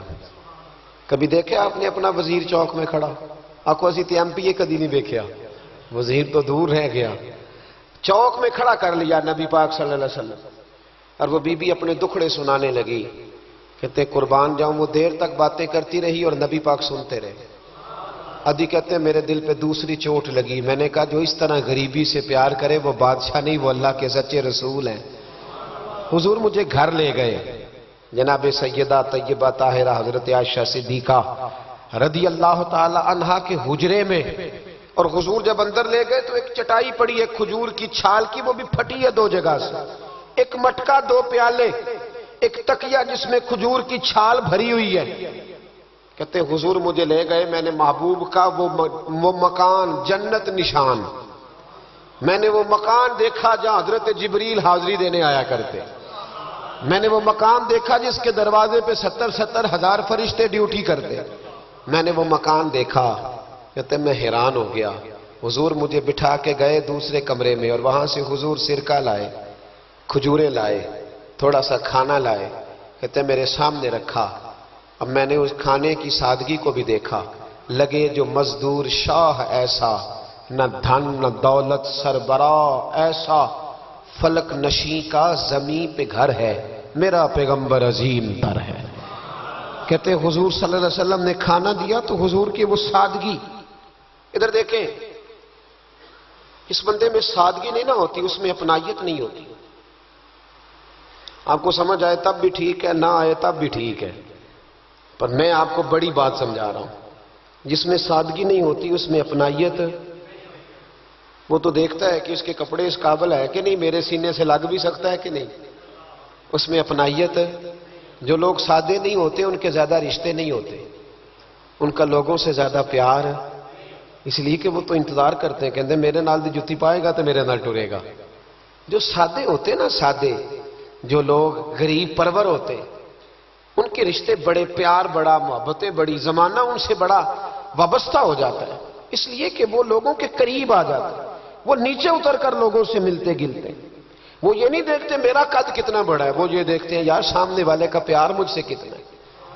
وہ نیچے اتر کر لوگوں سے کہتے ہیں نبی پاک علیہ السلام نے بڑا سادہ سا مجھے کھانا دیا، جب میں کھا چکا تو حضور فرمانے لگے سارا کچھ تو آپ نے دیکھ لیا، کیا پروگرام ہے، کب جانا ہے؟ آپ نے دیکھ لیا سارا کچھ، اگلا پروگرام بنائے۔ تو ادھی کہتے ہیں میں دور بیٹھا تھا، میں اٹھ کے قریب آ گیا، میں نے کہا محبوبہ اب کہاں جانا ہے، مجھے کلمہ پڑھائے، میں مسلمان ہونا چاہتا ہوں۔ یہ غریبی حضور کی پسند ہے، تھوڑے پہ گزارا کرنا سیکھو۔ پتہ ہے دنیا میں سب سے زیادہ سکھی کون بندہ ہے؟ وہ بندہ سکھی ہے جسے اللہ نے جو دیا ہے نا وہ اس پہ راضی ہو گیا ہے، وہ بندہ بڑا سکھی ہے۔ جو دائیں بھی دیکھتا ہے بائیں بھی دیکھتا ہے، کسی کی کار دیکھتا ہے، کسی کی ہیوی بائک دیکھتا ہے، اور ٹینشن میں رہتا ہے۔ سکھی رہنا چاہتے ہو تو جو اللہ نے دیا اس یہ حضور کی پسند ہے۔ دوسری بات، معاف کرنا میرے نبی کو بڑا ہی پسند ہے۔ کیا کرنا؟ بول کے بتائیں، بول۔ نبی پاک کو بڑا، آپ بھی معاف کر دیتے ہیں نا جی؟ ہمارے ہاں معافی نہیں ہوتی، صلح ہو جاتی ہے۔ چودھری صاحب پریشر پایا صلح کر لو، کہنے چلو ان چودھری دی کیویں موڑیے، صلح کر لینے، پھر جدو قابو آئے گا ویکھی جائے گی۔ تو یہ معافی نہیں ہوتی۔ یہ کیا ہوتا ہے؟ آپ جب کسی کو معاف کرتے ہیں تو آپ کا قد اونچا ہوتا ہے۔ ایک پتے کی بات لکھی ہے میرے اعلیٰ حضرت نے، اسے پلے سے باندھ لو۔ اعلیٰ حضرت فرماتے ہیں بدلہ لینے والا پریشان رہتا ہے اور معاف کرنے والے کو اللہ سکون عطا فرما دیتا ہے۔ معاف کرنے والے کو اللہ، اگر سکون چاہتے ہو تو معاف کرنا سیکھو، درگزر کرو۔ درگزر حضور کی پسند ہے، نبی پاک معاف کرنے کو بڑا پسند کرتے ہیں۔ لمبی چوڑی بات دل میں بسا کے رکھنا، بغض پالنا، کسی کے خلاف پلاننگ کرنا، یہ حضور کو پسند۔ نبی پاک ایک جنگ سے واپس آ رہے تھے، تلوار مبارک ہاتھ میں تھی، تو ایک جگہ حضور کا آرام کرنے کو دل چاہا۔ اللہ کے محبوب صلی اللہ علیہ وسلم نے اپنی تلوار درخت سے لٹکائی، حضور آرام کرنے لگے۔ باقی صحابہ دور دور آرام کر رہے تھے۔ غورس بن حارث نام کا ایک شخص تھا، بخاری میں موجود ہے، کافر تھا۔ اس نے حضور کو آرام کرتے دیکھا، حالانکہ نبی پاک فرماتے ہیں میری آنکھیں بند ہوتی ہیں، دل میرا جاگتا رہتا ہے۔ اس نے دیکھا حضور علیہ السلام کی تلوار لٹک رہی ہے تو آ کے تلوار اتاری۔ جب تلوار اتاری تو حضور کی آنکھ کھلی۔ کوئی بے چینی نہیں. اللہ کے حبیب اطمینان سے آرام کر رہے. کہنے لگا اے محمد ابن عبداللہ، سب کہیے صلی اللہ علیہ وسلم، اے محمد ابن عبداللہ صلی اللہ علیہ وسلم، اب آپ کو مجھ سے کون بچائے گا؟ کون بچائے گا؟ میرے محبوب کا توکل دیکھ کے، بھروسہ دیکھ کے، یقین دیکھ کے حضور اٹھ کے بیٹھ گئے، دستار مبارک کو سیدھا کیا، فرمانے لگے مجھے میرا رب بچائے گا، مجھے میرا رب بچائے گا. جب آپ کی زبان سے یہ لفظ نکلے تو وہ کانپنے لگ گیا، کافر کانپا، اس کے ہاتھوں سے تلوار گر گئی. اللہ کے محبوب نے اٹھ کے تلوار پکڑ لی، فرمانے لگے مجھے تو میرے رب نے بچا لیا ہے، وہ تو بتا تجھے کون بچائے گا؟ مجھے میرے رب نے. اچھا اب یہ بتائیں آپ کہ ہمارے قابو بندہ آ جائے جو اس طرح حملہ کرنے آئے تو ہم کیا حال کرتے؟ بولے. یہاں تو بعد میں پتہ چلتا ہے کہ بیچارہ چور نہیں تھا، لیکن لوگوں نے مار مار کے مار ڈالا، بعد میں پتہ لگتا ہے. غور کرنا، غور. ان روایتوں کو صرف سن کے نہ گزر جایا کرو، اس کا پس منظر سمجھیے. بندہ قتل کرنے آیا ہے، اب اس کی تلوار قابو آئی، حضور نے فرمایا تیرے ساتھ کیا کروں؟ مجھے تو اللہ نے بچا لیا. اس نے گردن جھکائی، مطلب یہ تھا کہ جو دل کرے کرے. تو محبوب علیہ السلام مسکرائے، فرمانے لگے جا میں نے تجھے معاف کیا. چلو انجی دعا کر لو، اسی چھوٹے بھرا نوں ہی معاف کرنا سکھ جائیے. چلو کوئی ساس سورا نو ہی معافی دے چڑے، کوئی نو ہی ساس سورے نو معاف کر چڑے، کہیں تو معافی ملے، کہیں تو جان چھوٹ جائے. کوئی کسی کو معاف کرے، خامد بیوی کو کر دے، چلو بیوی صاحب بھی بڑی دکھی ہیں، اب تو ہر بیوی دکھی ہے اللہ ماشاءاللہ، وہی کہیں معافی دے دے. خدا را معاف کرنا سیکھو. اتنا بغض اندر بھرا ہے، سالوں بیت گئے، رشتہ دار ایک دوسرے سے مل نہیں رہے، معافی نہیں دے رہے. فرمایا جا تجھے معاف کیا. وہ شخص جانے لگا تو اگلے لفظ قاضی یاز مالکی نے شفا شریف میں لکھے. جب جانے لگا تو حضور نے آواز دی، واپس آیا. محبوب فرمانے لگے یار تو اتنی دور سے چل کے آیا ہے، میرا طریقہ نہیں مہمان کو خالی بھیجنے کا، لیکن اب یہاں سفر میں تجھے کیا دوں، تو اس طرح کر، یہ تلوار میری تحفے میں لے جا، کر کے دکھانا تو بھی ایسے. تو حضور کی غلامی کا دعویٰ نہیں کرتا. یہاں تو پوری ملت کا نقصان ہو گیا، پر دیندار کہلانے والوں نے ایک دوسرے کو معاف نہیں کیا. یہاں تو نظریے اور جماعتیں داؤں پہ لگ گئیں، لیکن دیندار کہلانے والے ایک دوسرے کو معاف نہ کر سکے. اللہ جانے وہ کیا ایسی باتیں تھی جو رہ گئی سینوں میں، بستیاں اجڑ گئیں پر ہم معاف نہ کر سکے. چند باتیں نہ دلوں سے نکال پائے. ایک نظریے کہ لوگ ایک جگہ اکٹھے بیٹھنے کے قابل نہ رہے، جا تلوار لے جا. وہ شخص کہتا ہے 2 منٹ میں تلوار لے کے آگے بڑھا، پر میرے اندر سے آواز آئی، اور یار جس کا اتنا بڑا حوصلہ ہو، جو اتنا معاف کرنا جانے، وہ بھی کبھی جھوٹا ہو سکتا ہے. تو میں تلوار لے کے قتل کرنے آیا تھا، تحفہ لے کے جا رہا تھا، واپس آیا. میں نے کہا محبوبہ ساری دنیا جھوٹ بولتی ہے، جو معاف کرنے کی ادا تیری ہے وہ بتاتی ہے کہ تو اللہ کا سچا رسول ہے. کلمہ پڑھ گئے وہ شخص، معافی نہیں کرتے. درگزر والا کھاتا ہی کوئی نہیں. ایک صاحب کہنے لگے جی باقی تو ساری باتیں اچھی ہیں، فلاں مولوی صاحب کی ایک عادت نہیں مجھے پسند. تو میں کہا چل ایک دی معافی بھی دے چھڑی دیے، ایک نہ پسند ہوئے تو ایک دی، لیکن تو 99 نہیں ویکھیاں، تو ایک ویکھ لی جڑی نا پسند سی. ایک دی تو چلو معافی ملنی چاہیے، انسان ہے. ویسے میرا تو خیال ہے کہ کوئی بندہ 55% ٹھیک ہو تو اس کی تعریف کرنی چاہیے. جی میں آپ کو صحیح بات بول، کتنے فیصد ہے بول کے بتائیں، اسی کتنے فیصد صحیح ہے؟ تو پھر کم از کم جو 55% صحیح ہے اسے تو صحیح مان لو. اپنا اگر حال 5% ہے تو جو 55% ٹھیک ہے اسے تو صحیح مان لو. چلو چھوڑو 45% بھی اگر غلط ہے تو پھر بھی زیادہ پرسنٹ تو ٹھیک ہی ہے نا. معاف کریں. حبار بن اسود، اس نے حضور کی بیٹی کو شہید کیا تھا. بیٹیاں بڑی پیاری ہوتی ہیں. یہ بیٹی جو ہوتی ہے نا، یہ دل کا سکون ہوتی ہے، بڑی پیاری. اور بیٹیوں کا سکھ انسان کو جوان کرتا ہے، ان کا دکھ بندے کو بوڑھا کر دیتا ہے. حبار بن اسود نے نبی پاک کی بڑی شہزادی، حضور کی 4 بیٹیوں نے دین کے لیے بڑی قربانیاں دی ہیں. ہمارا تو پراپوگنڈا ہے نا، جدھر دنیا چل گئی بہرحال اس میں کوئی شک نہیں کہ عظمت زیادہ سیدہ فاطمہ کی ہے، پیار زیادہ حضرت فاطمہ سے کیا گیا ہے. لیکن حضور کی بیٹیاں کتنی ہیں؟ بولے. ہمارے ہاں بس وہ نقیب بھی کہتا ہے اور میں پڑھن لگا حضرت فاطمہ دی منقبت تے میں کہ پہلیاں تیناں دی پڑھ ہاں پہلا میں مولا علی کی منقبت پڑھنے لگا ہوں. حضرت علی کا بغض کفر ہے، نفاق ہے، ان کا پیار ایمان ہے، پر باقی تین کی بھی شان بیان کرنا وہ کوئی نہیں تو انہوں دی کسے نوں بھی ادھر کیوں نہیں جاتے؟ بیاں ہو کس زبان سے مرتبہ صدیق اکبر کا کہ محبوب خدا محبوب ہے صدیق اکبر کا. لٹایا راہ حق میں گھر کئی بار اس محبت سے کہ لٹ لٹ کر حسن گھر بن گیا صدیق اکبر کا. کیوں نہیں آتی؟ بڑی بیٹی تھی سیدہ زینب، بڑی شہزادی، مکے سے مدینے آ رہی تھی، گھوڑے پہ بیٹھی تھی، پیٹ میں بچہ تھا. حبار بن اسود نے گھوڑے کو کچھ چیز لگا دی، چبو دی، گھوڑا تیز دوڑا. میرے محبوب کی بڑی شہزادی گھوڑے سے گری، پیٹ میں بچہ تھا، تکلیف ہوئی، کتنے مہینے بیمار رہی، حمل بھی ضائع ہوا، اور سیدہ زینب وصال بھی کر گئی. جب ان کا انتقال ہوا تو روایت حضرت ابو ہریرہ کی موجود ہے، فرماتے میں نے حضور کی ساری داڑھی کو آنسوؤں سے بھرے ہوئے دیکھا. محبوب پریشان ہوئے ان کے وصال، دکھ ہوا حضور. وہ قاتل حبار بن اسود فتح مکہ کے موقع پر چہرے پر نقاب پہن کے آ گیا اور حضور کے سامنے کھڑے ہو کے کہنے لگا یا رسول اللہ کو بہت بڑا دشمن بھی آئے تو معاف کر دیتے ہو، بہت بڑا دشمن بھی. میرے نبی پاک نے فرمایا حبار چہرے سے کپڑا ہٹا، بیٹیاں بھولا نہیں کرتی، پر تو کلمہ پڑھ میں تجھے بھی معاف کرنے کو تیار ہوں. تیرا حوصلہ کدھر ہے؟ تو درگزر ہی نہیں کرتا، تو سڑک پہ لڑ رہا ہے، چوک پہ لڑ رہا ہے. آخری بات سنیں، حضور نے غریبی کو پسند کیا، معاف کرنے کو بڑا پسند کیا، اور نبی پاک صلی اللہ تعالی علیہ وآلہ وسلم نے صلح کرانے کو بڑا پسند فرمایا. کیا کرانے کو؟ جی فرمایا اگر صلح کرانے کے لیے تمہیں بظاہر خلاف واقعہ بات بھی کہنی پڑے، یعنی لگے کہ جھوٹ بولنا پڑ رہا ہے، تو میرے نبی نے اجازت دی پھر بھی صلح کرا دو. آج ہم نہ لڑائی کرا رہے ہیں، لڑائی کرا رہے ہیں، لیڈروں کی بھی لڑائی کئی مشیر کے لات کراتے ہیں.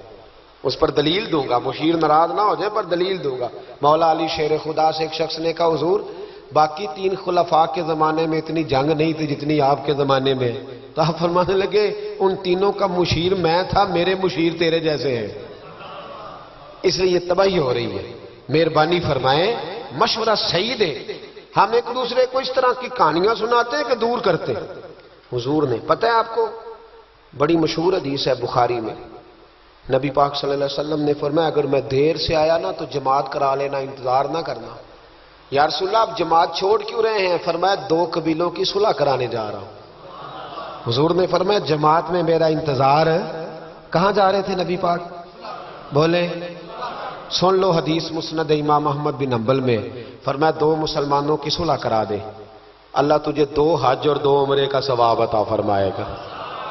2 حج اور چلو ادھر پھول نہیں پہنے، کسی استقبال نہیں کرنا، کسی فوٹو نہیں دینی کہ حج ہی ہو گیا ہے، لیکن حج ملے گا ضرور، اس لیے کہ میرے نبی نے وعدہ فرمایا ہے.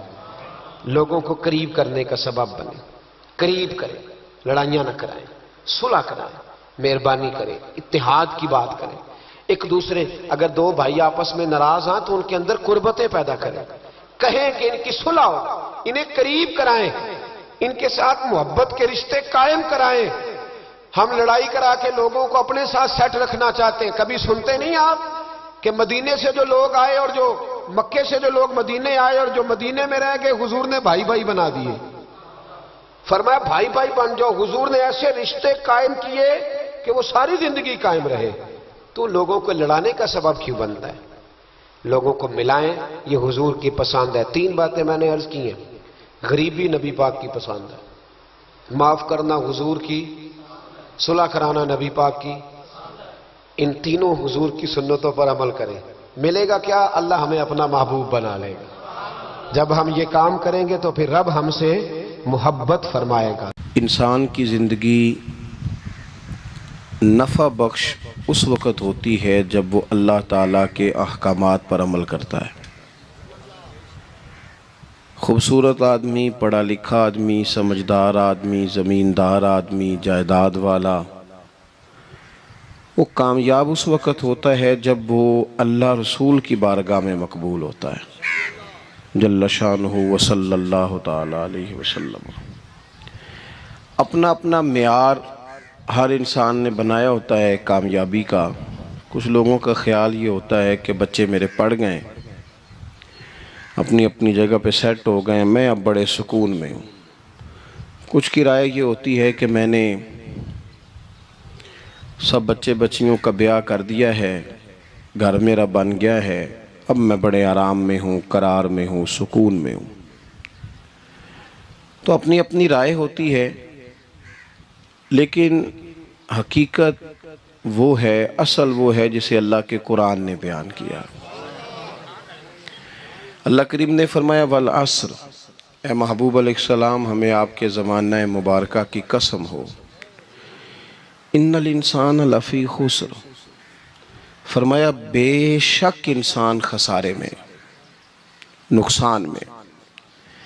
وہ اپنے تئیں کوئی دعویٰ کر لیتا ہے، آپ دیکھتے ہیں کہ بہت سارے لوگوں کے دعوے اپنے اپنے ہوتے ہیں نا۔ کسی بھی طالب علم سے آپ پوچھیں پیپر دے کے آئے تو پیپر کیسا ہوا ہے تو کیا کہتا ہے؟ بولیے۔ جب کینڈیڈیٹ الیکشن لڑتے ہیں تو رات کو جب وہ سوتے ہیں تو سارے جیت کے ہی سوتے ہیں، ان کو سب یہی کہتے ہیں کہ لوگ سارے تیرے ساتھ ہی ہیں۔ حالات، یہ جتنے بادشاہ حکمران ہوتے ہیں ان کے بگڑنے کی بنیادی وجہ ہوتی ہے کہ یہ خوش فہمیوں میں مبتلا ہوتے ہیں۔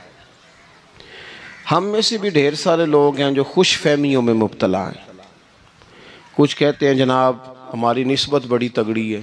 بھئی نسبت تو امام حسین سے تگڑی تو کسی کی نہیں نا، تو ساری رات نماز پڑھتے تھے، روزے رکھتے تھے، اللہ کو یاد کرتے تھے۔ آپ خالی نسبت پر بیٹھ کر عمل چھوڑ جائیں تو یہ کیسے ممکن ہے؟ تو اپنے اپنے تئیں لوگوں نے معیار کامیابی کے قائم کر لیے ہیں۔ اللہ فرماتا ہے کہ محبوب مجھے قسم ہو زمانے کی، انسان نقصان میں۔ یہ دن بدن جو وقت گزار رہا ہے تو اس کا نقصان، اس کا خسارہ، اس کا گھاٹا بڑھتا جا رہا ہے، روز نقصان میں۔ کتنا کتنا عمر کا حصہ لوگوں نے ضائع کر دیا، کتنے کتنے بہترین لوگ تھے لیکن روزی روٹی کے پیچھے وقت سارا برباد ہو گیا۔ یہ رزق حلال کے لیے دوڑ دھوپ ہو وہ تو بڑی بات ہے، لیکن تکبر کے لیے اور خواہشات، بیجا خواہشات کی تکمیل کے لیے، ایک دوسرے سے آگے بڑھنے کے لیے بڑا وقت ضائع کیا لوگوں نے۔ اچھا کوئی بھی نہیں جیتا، خاندانوں میں بھی کوئی نہیں جیتا، برادریوں میں بھی کوئی نہیں جیتا، پر لڑائی ساری زندگی کی ہے، میں نے آگے گزرنا ہے، میں نے آگے، حالانکہ کوئی کسی کو جیتنے دیتا ہی نہیں۔ تو اپنے اپنے تئیں لوگوں نے معیار قائم کیے کامیابی کے۔ اللہ فرماتے ہیں بے شک انسان نقصان میں ہے، لیکن جس میں 4 خوبیاں پائی جائیں، ادھر دیکھو میری طرف، جس میں 4 خوبیاں پائی جائیں، اللہ کا قرآن کہتا ہے وہ بندہ کامیاب ہو جاتا ہے۔ 4 خوبیاں اس کے اندر ہو۔ کون کون سی؟ اِلَّا الَّذِينَ آمَنُوا، سب نقصان میں نہیں سوائے ان لوگوں کے جو ایمان لائے۔ سب سے پہلے کیا کرے؟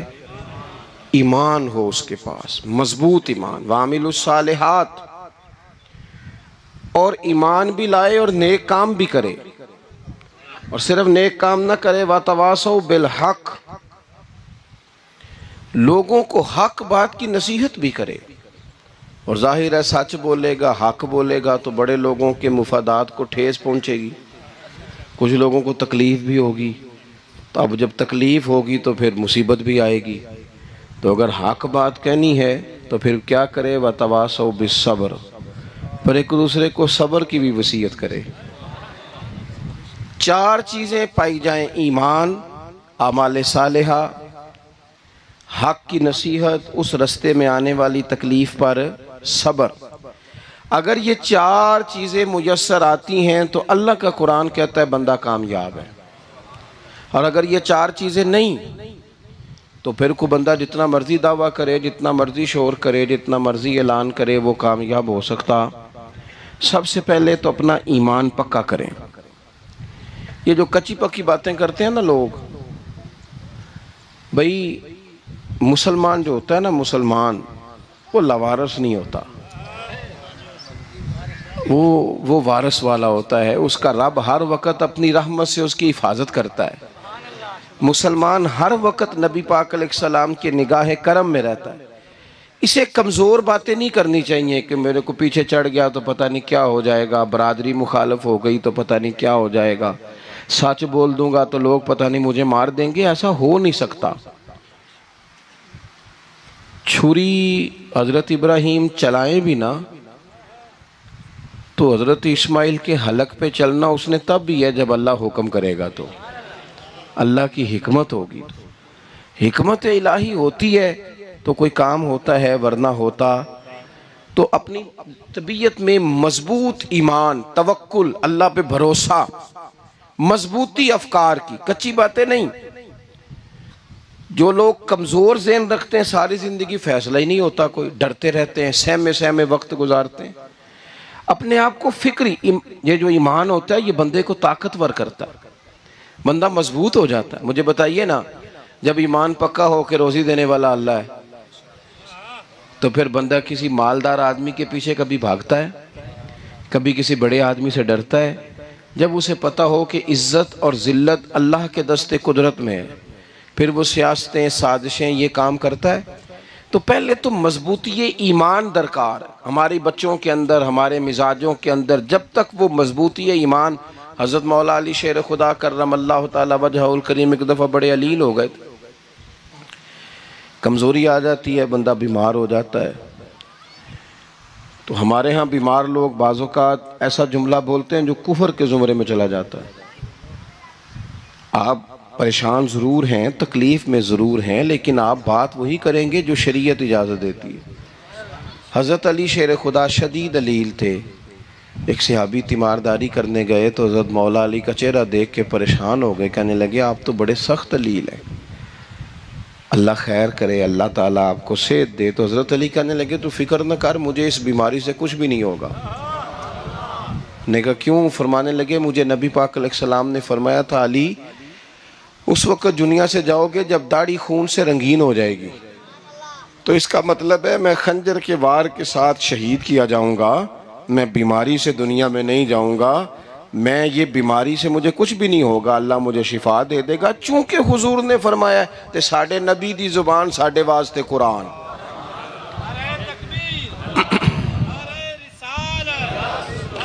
تو سب سے پہلے تو اپنے ایمان کے اندر، توکل کے اندر مضبوطی پیدا کریں. مسلمان دیکھو نا، نماز پڑھنے سے روزی میں برکت ہوتی ہے کہ نہیں؟ ویسے جو چوپ ہے ان کی بھی ہوتی ہے کہ نہیں؟ نماز پڑھنے سے روزی میں برکت ہے.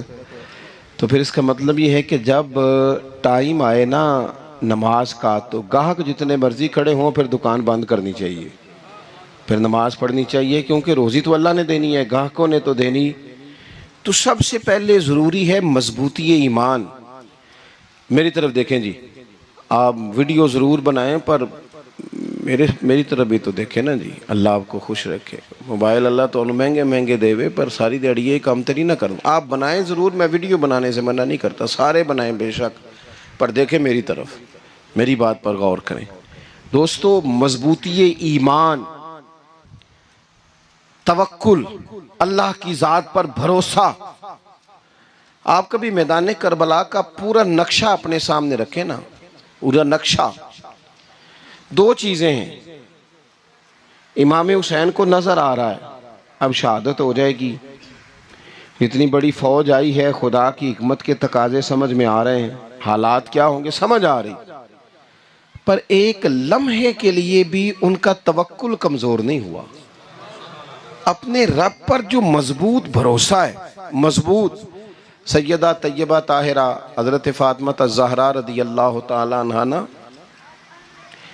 اونٹ کے بالوں کی بنی ہوئی چادر اوڑھ کر چکی پیس رہی تھی. یہاں بیویاں بڑا روتی ہیں، غریبی بڑی ہے، بڑی غریبی ہے. حالانکہ اب کون بندہ پیبند والے کپڑے پہنتا ہے جی، دور ہی گزر گیا. اب تو بڑی مشکل سے وہ لوگ ملتے ہیں جو جوتا ٹوٹ جائے تو گانٹھ کے پہنے، ورنہ تو نئے جوتے آ جاتے ہیں. حضرت سیدہ پاک اونٹ کے بالوں کی بنی ہوئی چادر اوڑھ کے چکی پیس رہی تھی. تو نبی پاک صلی اللہ علیہ وسلم نے دیکھا، آنکھوں میں آنسو ضرور آئے، پر محبوب نے فرمایا فاطمہ دنیا میں تھوڑی سی تکلیف برداشت کرو، قیامت کی ساری عزتیں اللہ آپ کو ہی عطا فرمائے گا۔ تو توکل کی مضبوطی، اللہ کی ذات پر بھروسہ، اپنے رب کریم کے ساتھ امیدوں کا وابستہ کرنا، اس سے مضبوطی آئے۔ دوسرا فرمایا وَعَمِلُوا الصَّالِحَاتِ، بہترین عمل کیا جائے زندگی میں، نیک اعمال کیے جائیں، وقت ضائع نہ کیا جائے، ہر وقت کوئی نہ کوئی کام بندہ کرتا رہے۔ یہاں بہت سارے لوگ ہیں جن کو لوگ نیک کہنا شروع کر دیتے ہیں نا، وہ سمجھ لیتے ہیں شاید ہم سچی مچی نیک ہیں۔ لوگ جو کہتے ہیں حضرت صاحب قبلہ، پیر صاحب قبلہ، میں یہ طالب علموں کو، دوستوں کو، بلکہ اپنے آپ کو بھی کئی دفعہ کہتا رہتا ہوں، اپنے آپ کو سمجھاتا ہوں کہ یہ لوگ تجھے کہہ رہے ہیں حضرت صاحب، یہ تو رات کو تو اپنے آپ سے پوچھنا، اپنے رب سے پوچھ۔ کبھی موقع ملے تو اپنی گریبان میں جھانک، غور کر کے تیری کیفیت کیا ہے، تنہائی میں تیرا دل اللہ سے جڑتا ہے کہ نہیں، عبادت میں دل لگتا ہے کہ نہیں، خدا کا خوف دل میں رہتا ہے کہ نہیں، غریب کی محبت، عزیزوں قربت والوں کا احساس طبیعت میں موجود رہتا ہے کہ نہیں۔ ویسے تو میرا مطلب ہے لوگ کہہ دیتے ہیں حاجی صاحب آپ بڑے سخی ہیں، تو اس سے تو نہیں نا بندے نے سخی ہونا، سخی تو تب ہونا ہے جب اللہ کی بارگاہ میں مقبول ہوگا۔ اعمال صالحہ، نیک کام، اور وہ کرتا رہے بندہ، کوئی بھی کام اسے نیکی کا مل جائے نا۔ دیکھو نبی پاک صلی اللہ تعالیٰ علیہ وسلم نے فرمایا نیکی کو کبھی حقیر نہیں سمجھنا، کبھی حقارت سے نہیں نیکی کرنی کہ یہ بڑی چھوٹی ہے تو میں اس کو کروں۔ اب فرمایا کبھی حقیر نہ سمجھنا، نیکی کا کام جو بھی ملے کر دینا۔ فرمایا اگر بھائی سے مسکرا کے ملو گے بھی نا تو اس پر بھی اللہ تمہیں صدقے کا ثواب عطا کرے گا۔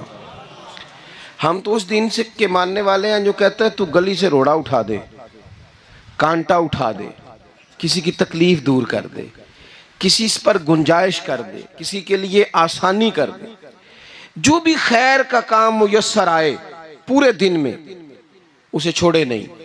صبح گھر سے نکلیں، وہ ایک صحابی تھے غالباً تابعی تھے، تو بازار جاتے اپنے غلام کے ساتھ تو سارا بازار گھوم کے واپس آ گئے۔ خادم نے کہا جناب کو نہ کوئی خریدا نہ کچھ بیچا، تو آپ سارا بازار گھوم کے آ گئے۔ فرمانے لگے تیرا کیا خیال ہے؟ میں نے کچھ بھی نہیں کیا۔ کہا جناب پھر کیا کیا ہے؟ فرمانے لگے تم نے دیکھا ہے جو بندہ بھی گزرا ہے میں نے اس کو کہا السلام علیکم، تو کتنی کو نیکیاں میں جمع کر کے آ گیا ہوں۔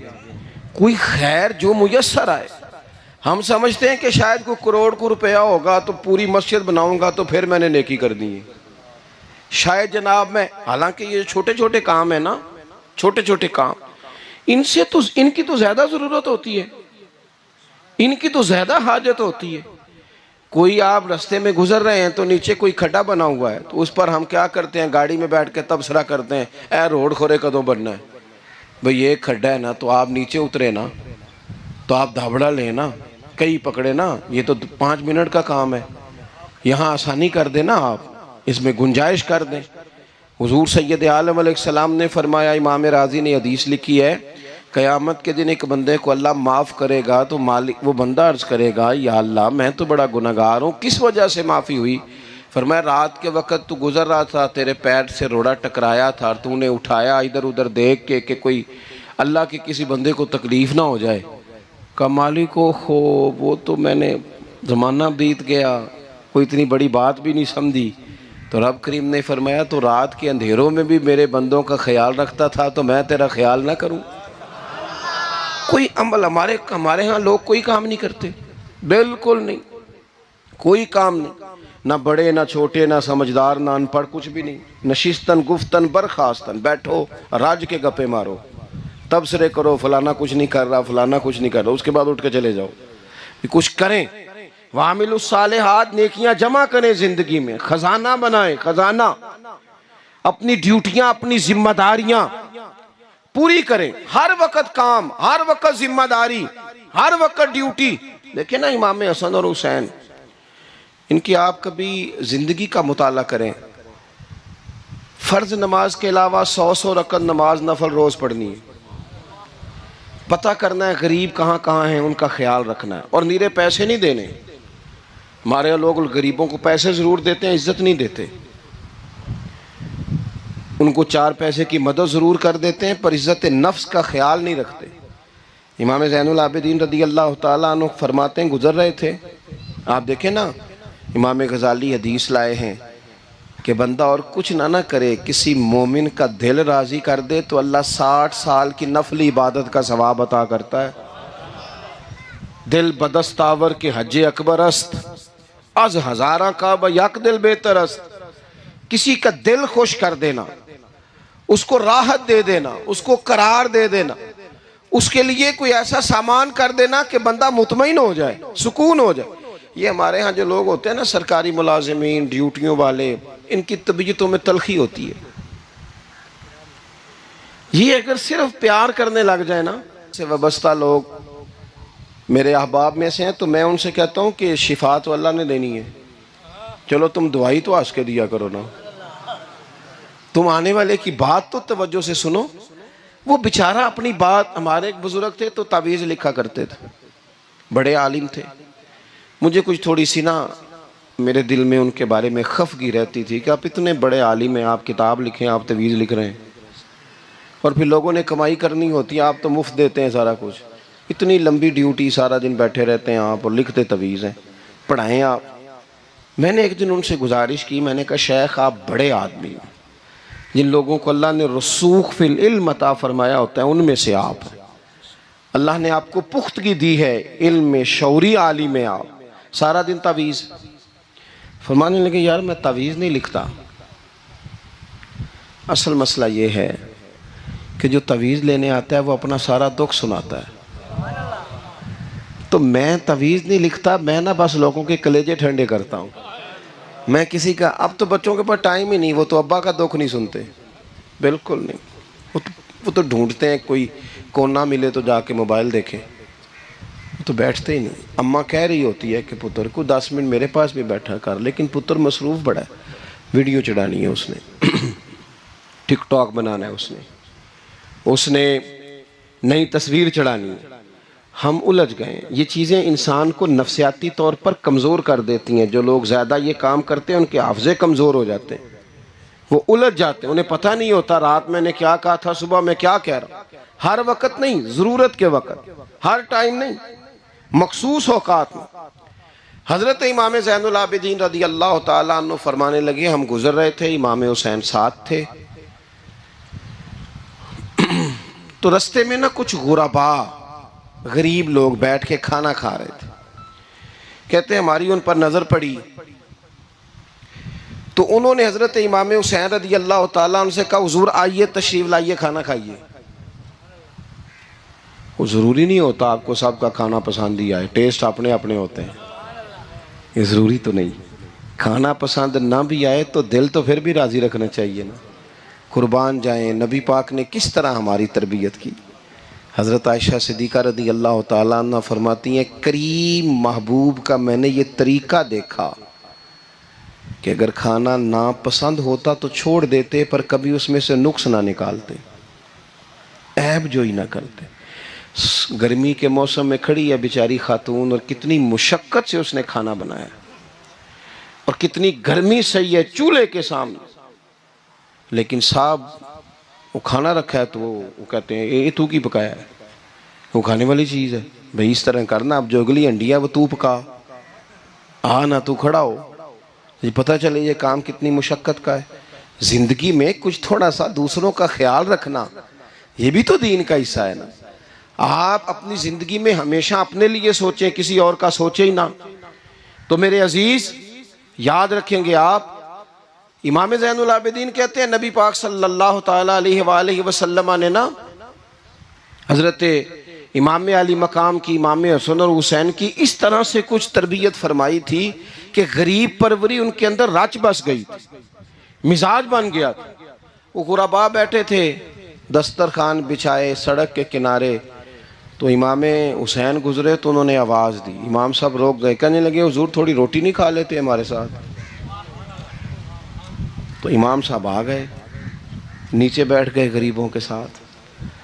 کوئی جرت کرے نا, چلو امیروں نے تو غریبوں کے ساتھ بیٹھنے کی جرت نہیں کرنی, کوئی پیر ہی بیٹھ جائے غریبوں کے ساتھ, وہی مہربانی کر دے کہ میں پیر صاحب ہوں, قبلہ ہوں, تو میں ہی چلو لنگر کھا لوں مریدوں کے ساتھ بیٹھ کے. ہماری تو محفلوں میں بھی نا جی, نعت خانوں کا, مولویوں کا, دوسروں کا کھانا اور ہوتا ہے, اور غریب آدمی کو شاپر میں چاول ڈال کے دیتے ہیں اور ساتھ اسے کہتے ہیں یہ لنگر شریف ہے. بھئی اگر یہ شریف ہے, تبرک ہے, تو اے پیر صاحب نو نہیں سی لنگدا, اڑتا ہے گلے میں لنگر ان کو.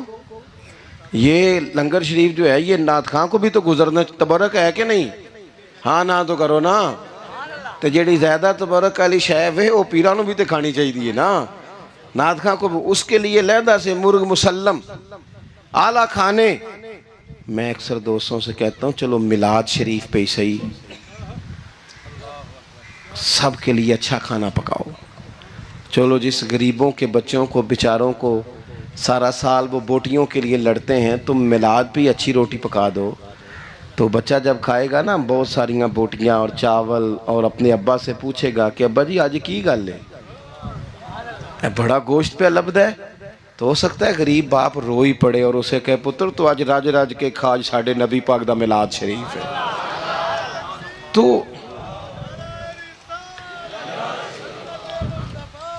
تو امام حسین رضی اللہ تعالیٰ عنہ نا آ کے غریبوں کے بیچ بیٹھ گئے زمین پہ. انہوں نے کہا کھائیے, تو وہ جس طرح وہ کھا رہے تھے نا سادے برتنوں میں امام حسین کھانا کھانے لگ گئے.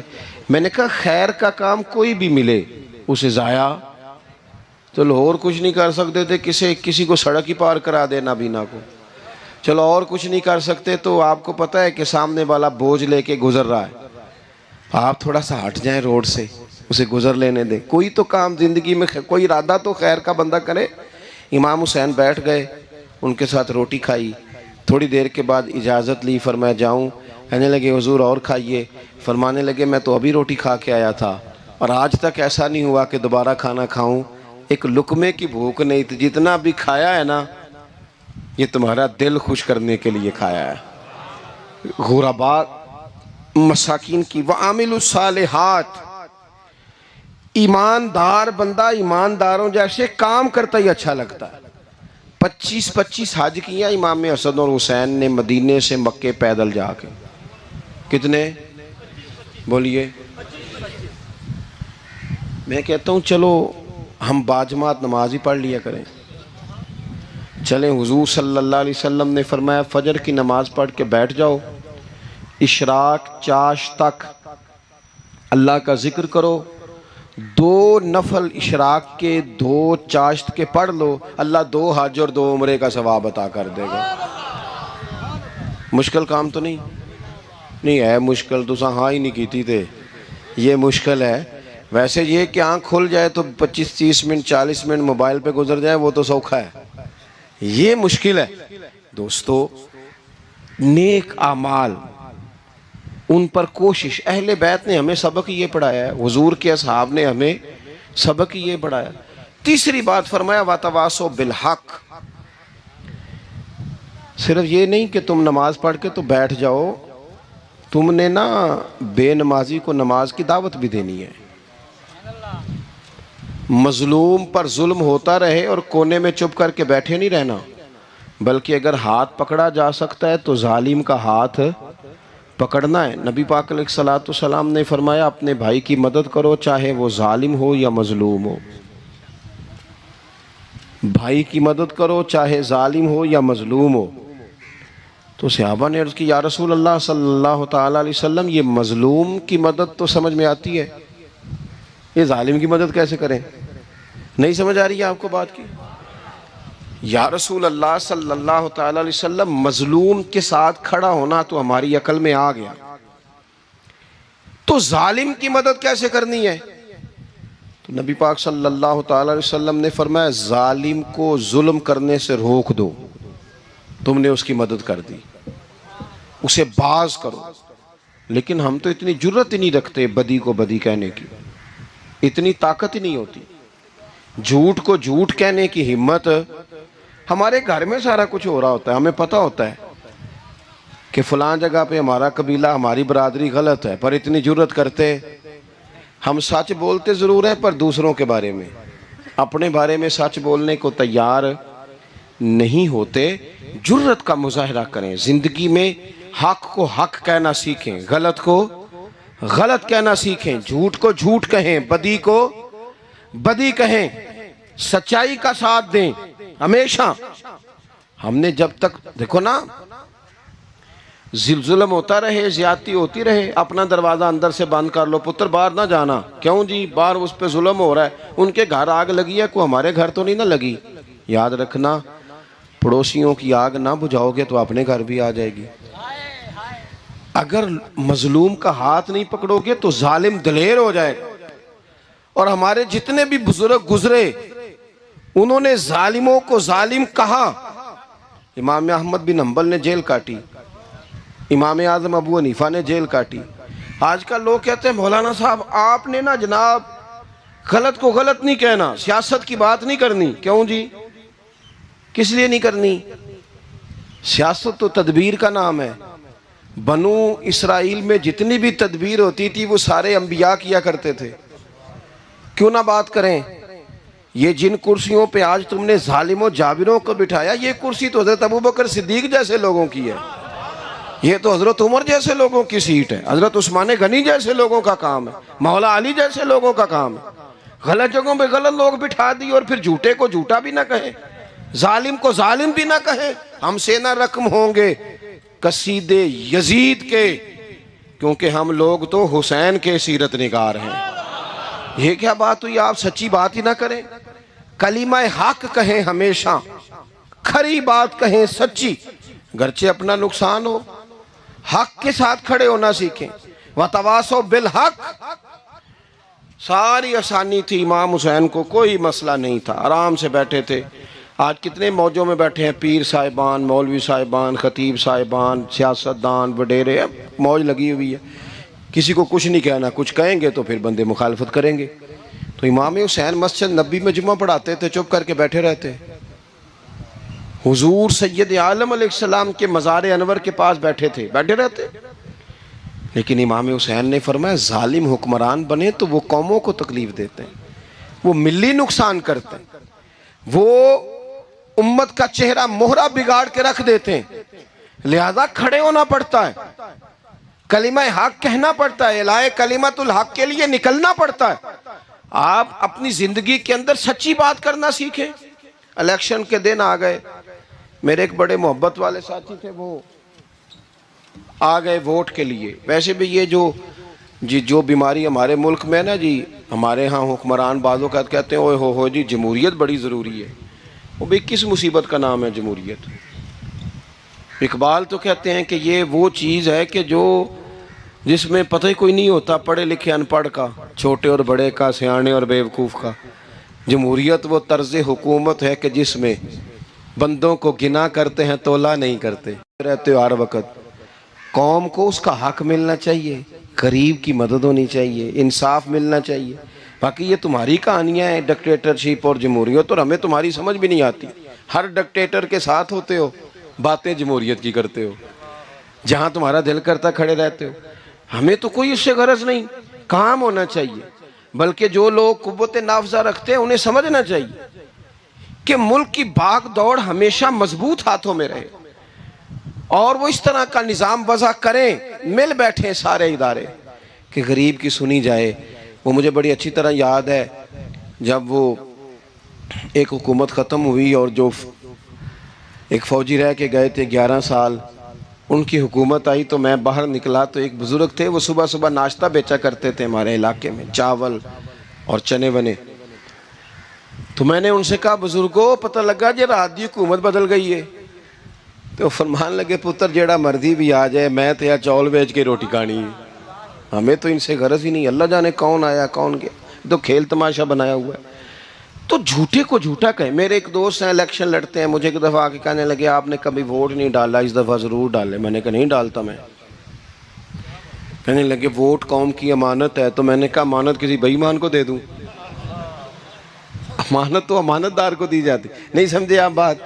یہ سارے کہتے ہیں نا ووٹ قوم کی تو امانت کس کو دینی چاہیے؟ صحیح بتاؤ. چلو ہوں تسی بولنا نہیں، بس دل وچ گل رکھنی. دل وچ دیندے ویسے امانتداراں نہیں ہو نا؟ نہیں، میں نے کہا بولنا نہیں، ایویں کسی نے پتہ نہ لگ جائے. دیتے ویسے امانتداروں کو ہی ہو نا. یہ اپنے دل سے پوچھو، فیصلہ لو، اللہ سے ڈرو. ظالم کا مددگار ظالم ہوتا ہے، ظالموں کا مددگار ظالم ہوتا ہے. وہ تیرے میرے ووٹ پر جیت کر جب ظلم کرے گا تو پھر کون ہے جو یہ دعویٰ کرے گا کہ جناب میں ظالم کا مددگار نہیں؟ سوچو سمجھو، غور کرو.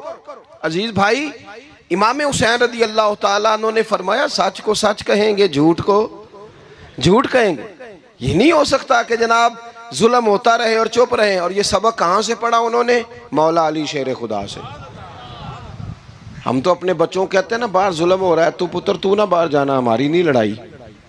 لیکن جب حضرت عثمان غنی رضی اللہ تعالیٰ عنہ پر بلوائیوں نے حملہ کیا نا، تو چونکہ حضرت عثمان غنی خالو تھے امام حسن اور حسین کے، حضرت عثمان خالو ہیں، سگے خالو ہیں، تو حضرت مولا علی شیر خدا نے یہ نہیں کہا کہ پتر اتنے بندے آ گئے ہیں، تلواریں ہیں، محاصرہ ہے، باہر نہ نکلنا.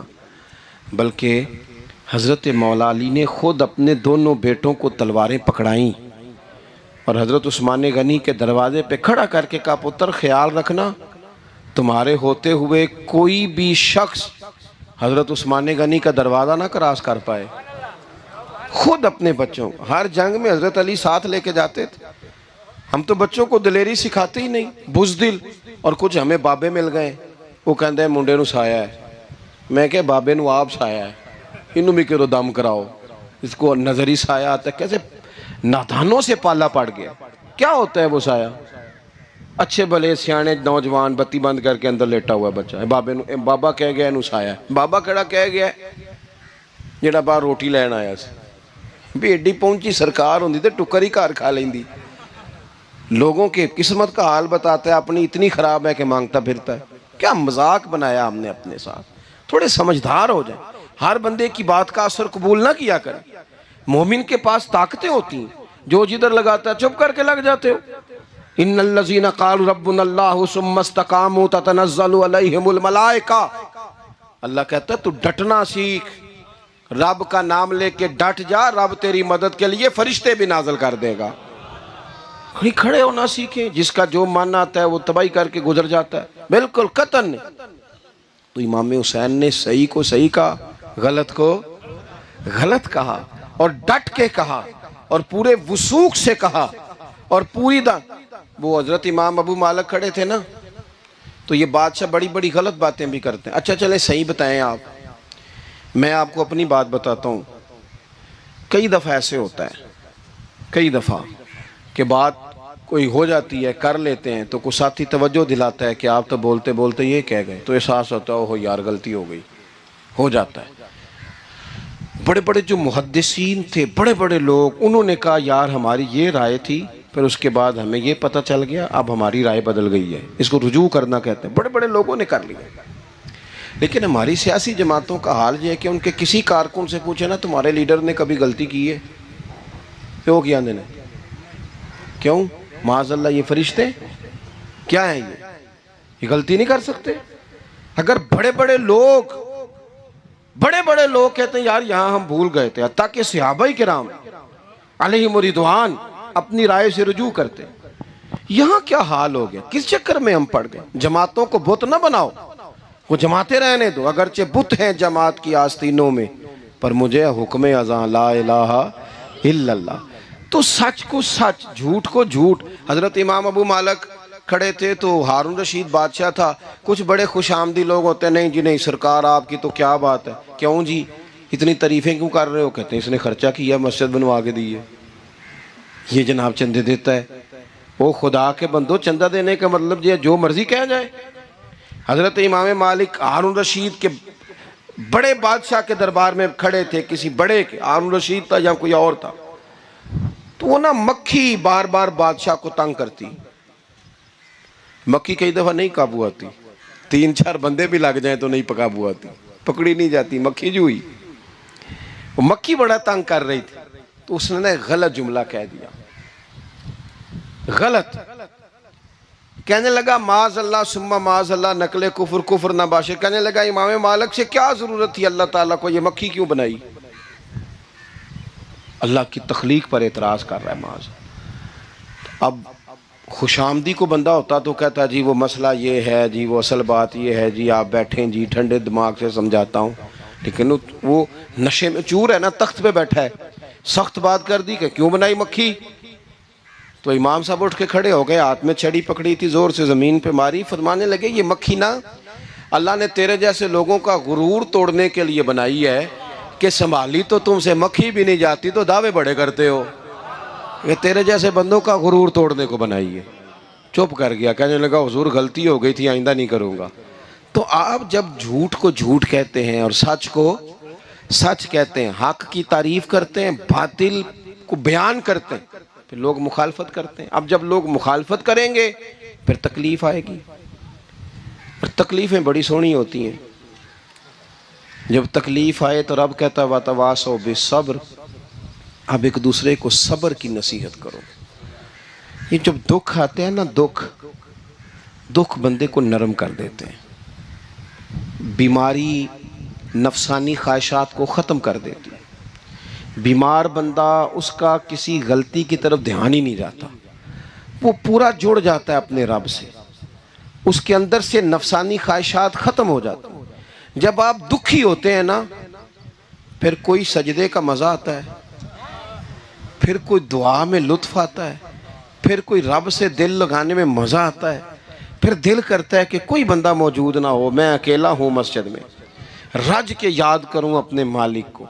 جب آپ صبر کرتے ہیں، قرآن پاک میں نا کم و بیش کوئی 99 کے قریب 90 سے زیادہ مرتبہ صبر کا ذکر ہے، اور محدثین نے تصریح کی ہے کہ کوئی 500 کے لگ بھگ حدیث پاک میں صبر کا ذکر ہے. حوصلے سے، صبر سے. وَتَوَاصَوْا بِالصَّبْرِ، صبر بندہ کر کے دکھائے، اس کے اندر حوصلہ ہو، دلیری ہو.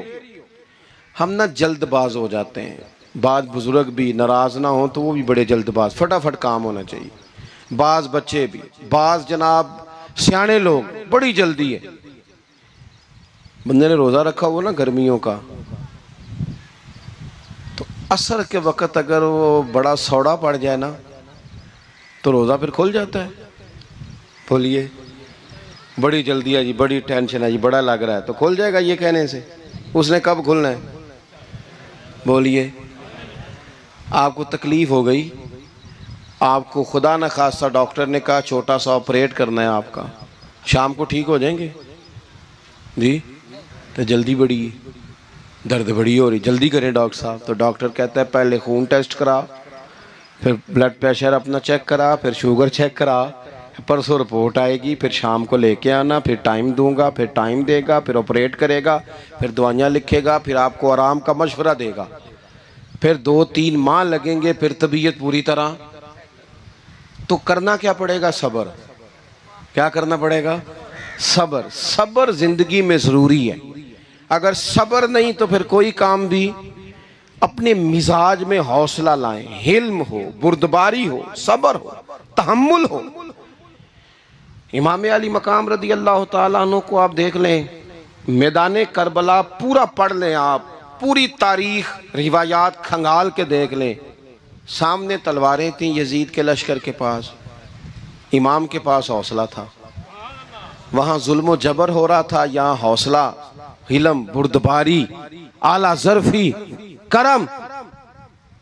دوستو جب صبر اور تلواریں آپس میں ٹکرائی نا، صبر اور تلواریں، تو تلواریں ہار گئیں، صبر جیت گیا. صبر ہمیشہ جیت جایا کرتا ہے. بعض اوقات تھوڑا ٹائم لگ جاتا ہے، تھوڑا سا وقت.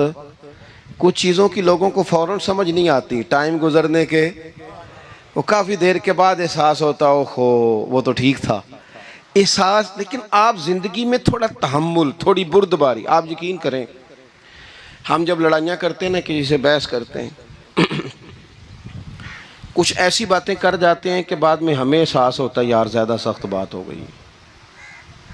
مانتے نہیں، لیکن بعضوں کا خیال ہوتا ہے یار اوہو یہ نہیں کہنا چاہیے تھا. لیکن وہ بات غصے میں نکل جاتی ہے، صبر ہوتا نہیں، پھر وہ خرابی ہوتی ہے. اپنی زندگی میں صبر، یہ تھوڑی بہت جو تکلیفیں آتی ہیں نا، میں گیا ہوا تھا سندھ کے سفر پر، تو موٹر وے سے، سکھر سے موٹر وے لاہور آتا ہے، اب سفر آسان ہو گیا.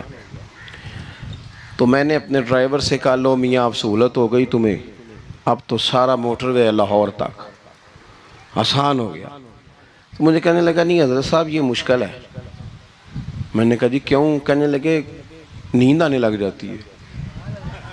بالکل سیدھی سڑک ہے نا، اگر کوئی سپیڈ بریکر ہو، کوئی رکشے والا بھی آئے، کوئی ریڑھی والا چاچا ناراض بھی ہو کہ ویک کے نہیں چلائی جاندی، تو بندہ تھوڑا جاگتا رہتا ہے تھوڑا نا. وہ تو زندگی میں جو رکاوٹیں آتی ہیں نا، یہ تو بندے کو جگانے کے لیے آتی ہیں. ان مع العسر یسرا، ان مع العسر یسرا. ایک دفعہ اگر مشکل آئے تو اللہ 2 آسانیاں دیتا ہے. ہم نہ گھبرا جاتے ہیں.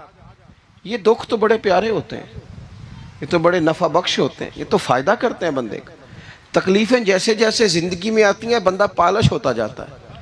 جیسے جیسے میں اکثر دوستوں سے کہتا ہوں، کبھی مشکل آ جائے اور کوئی بندہ ساتھ نہ بندے کے چلے، نہ رشتہ دار چلے، نہ دوست چلے، نہ گلی محلہ، کوئی ساتھ نہ چلے، تو ہم شکوے کرتے ہیں. حالانکہ شکوے نہیں کرنے چاہیے. اگر یہ ساتھ نہ کوئی بھی چلے تو بندے کو اکیلے لڑنے کا حوصلہ نصیب ہو جاتا ہے. اسے پھر ہمت مل جاتی ہے کہ یہ سفر میں نے اکیلے طے کرنا ہے. تو امام علی مقام کی زندگی، یہ ساری چیزیں ان کو ملاحظہ کریں گے تو 4 باتیں کھل کے سامنے آئیں گی. پختگی ایمان کی، شوق اعمال صالحہ کا، بات کرنی ہے تو ہمیشہ حق کی کرنی ہے، سامنے کوئی بھی ہو کبھی جھوٹ کا ساتھ. اور چوتھی بات یہ کہ صبر، تحمل، حوصلہ. میں نے قرآن مجید ایک جگہ سے اور تلاوت کیا تھا، وہ بھی تھوڑی سی بات آپ سے عرض کرنی ہے، پھر میں بات ختم کرنے لگا ہوں. یہ جو حضور کے صحابہ اور اہل بیت ہیں نا، ان کا آپس میں بڑا گہرا رشتہ ہے، بڑا خوب پیار ہے ان کا. کچھ لوگوں کی نا دکان تب چلتی ہے جب وہ ان کا اختلاف ثابت کریں، دکانیں تب چلتی ہیں.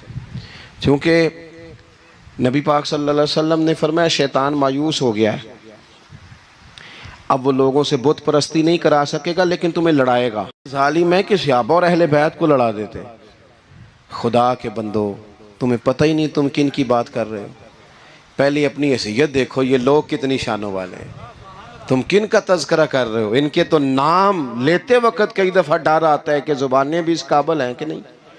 قرآن مجید نے کہا محمد الرسول اللہ، محمد صلی اللہ علیہ وسلم اللہ کے رسول ہیں، والذین معہ، اور جو ان کے ساتھ ہیں. یہ قرآن پاک کے 2 جملے ہمیشہ یاد رکھیں. تاریخ رکھیں سنبھال کے لوگ اپنے پاس. قرآن پاک نے 2 باتیں کی، فرمایا اشداء علی الکفار، یہ جو حضور کے ساتھ ہیں یہ کافروں پر سخت ہیں. رحماء بینہم، آپس میں بڑے مہربان ہیں. تو جب اللہ کہتا ہے آپس میں مہربان ہے، نہیں سمجھ آئی بات کی آپ کو؟ اللہ کہتا ہے کہ آپس میں بولیے، تو پھر اللہ کی بات ماننی ہے یا کسی لڑانے والے کی بات ماننی ہے؟ اللہ کہتا ہے یہ آپس میں. باقی ہے رائے کا اختلاف، تو باپ بیٹے کا بھی ہو جاتا ہے، ہوتا ہے کہ نہیں؟ ابا کہتا ہے یہ کام کر لیں، پتر کہتا ہے. حضور صحابہ سے مشورہ لیتے تھے. کئی دفعہ نبی پاک نے صحابہ کی رائے پہ عمل کیا. تو صحابہ میں بہت سارے معاملات اجتہادی ہوئے، لیکن ان میں عداوت نہیں تھی، ذاتی رنجشیں نہیں تھیں، بغض نہیں تھا. ان کے دل ایک دوسرے کے حق میں نرم تھے. لہٰذا شرارت جلدی قبول کرتا ہے بندے کا دماغ، شرارتیں نہ قبول کریں. کوشش کریں کہ جو ان لوگوں کی تعریف کتاب و سنت میں ہمارے سامنے آتی ہے، ہم صرف اسی تعریف پر عمل کریں. ایک بات صرف سن لیں اور میں اپنی بات کو سمیٹوں، آپ کو لطف آئے گا. تمام صحابہ حضور کے گرد بیٹھے تھے، اور جہاں سب لوگ بیٹھے تھے وہاں جگہ ذرا کم تھی. حضرت سیدنا ابو بکر صدیق رضی اللہ تعالیٰ عنہ بالکل حضور کے ساتھ بیٹھے تھے. وہ آج بھی بالکل ہی حضور کے ساتھ ہیں. کیا مقدر ہیں صدیق و فاروق کے، جن کے گھر رحمتوں کے خزینے میں بالکل ساتھ بیٹھے تھے. اچانک حضرت مولا علی شیر خدا آ گئے. کوئی صحابی بھی اٹھ کر جگہ دے دیتا اور سارے دینا بھی چاہ رہے تھے، لیکن حضرت مولا علی جیسے ہی آئے نا، سب سے پہلے حضرت صدیق اکبر اٹھے اور بازو تھام کے آگے جا کے بڑھ کے مولا علی کا بازو تھام کے حضور کے قریب لا کے بٹھایا، خود ذرا سائڈ پہ ہو کے بیٹھ گئے۔ اب یہ حضور کے سامنے سارا کچھ ہو رہا ہے تو بولنا کس نے تھا؟ کسی کو ضرورت ہی نہیں ہوتی تھی محبوب کے سامنے کوئی تبصرہ کرے، کوئی کر ہی نہیں سکتا تھا، کسی کو ضرورت ہی نہیں تھی، کوئی نہ بولا، خود رسول کریم بولے۔ اور حضور فرمانے لگ گیا، دیکھا تم نے میرے ابو بکر نے کیا کیا ہے؟ اور پھر حضور نے جو جملے کہے وہ یاد رکھنے والے ہیں، شیخ اسماعیل حقی نے اس کو لکھا ہے، نبی کریم فرمانے لگے عزت والا ہی کسی کو عزت دیا کرتا ہے، فضل والے لوگ ہی دوسرے کا فضل سمجھا کرتے ہیں۔ تو یہ تو صاحب عزت لوگ تھے، یہ تو ایک دوسرے کو عزتیں دیتے تھے۔ تم کون ہو جو عزتیں اتار رہے ہو؟ تم کون ہو جو اس طرح کا لہجہ اختیار کیے ہوئے ہو؟ تو ان لوگوں کا آپس میں گہرا تعلق، رب، پیار، محبتیں، خلوص، وارفتگیاں، تو کبھی بھی کسی ایسے شخص کے چکر میں نہ آئیں جو ہمیں ان لوگوں سے لڑانے کی صحیح کرے۔ اللہ تعالیٰ کی بارگاہ میں دعا کرتا ہوں جو میں نے کہا ہے اللہ اسے قبول فرمائے، جہاں بھول گئے ہیں اللہ درگزر کرے۔ آخر دعوانا ان الحمدللہ۔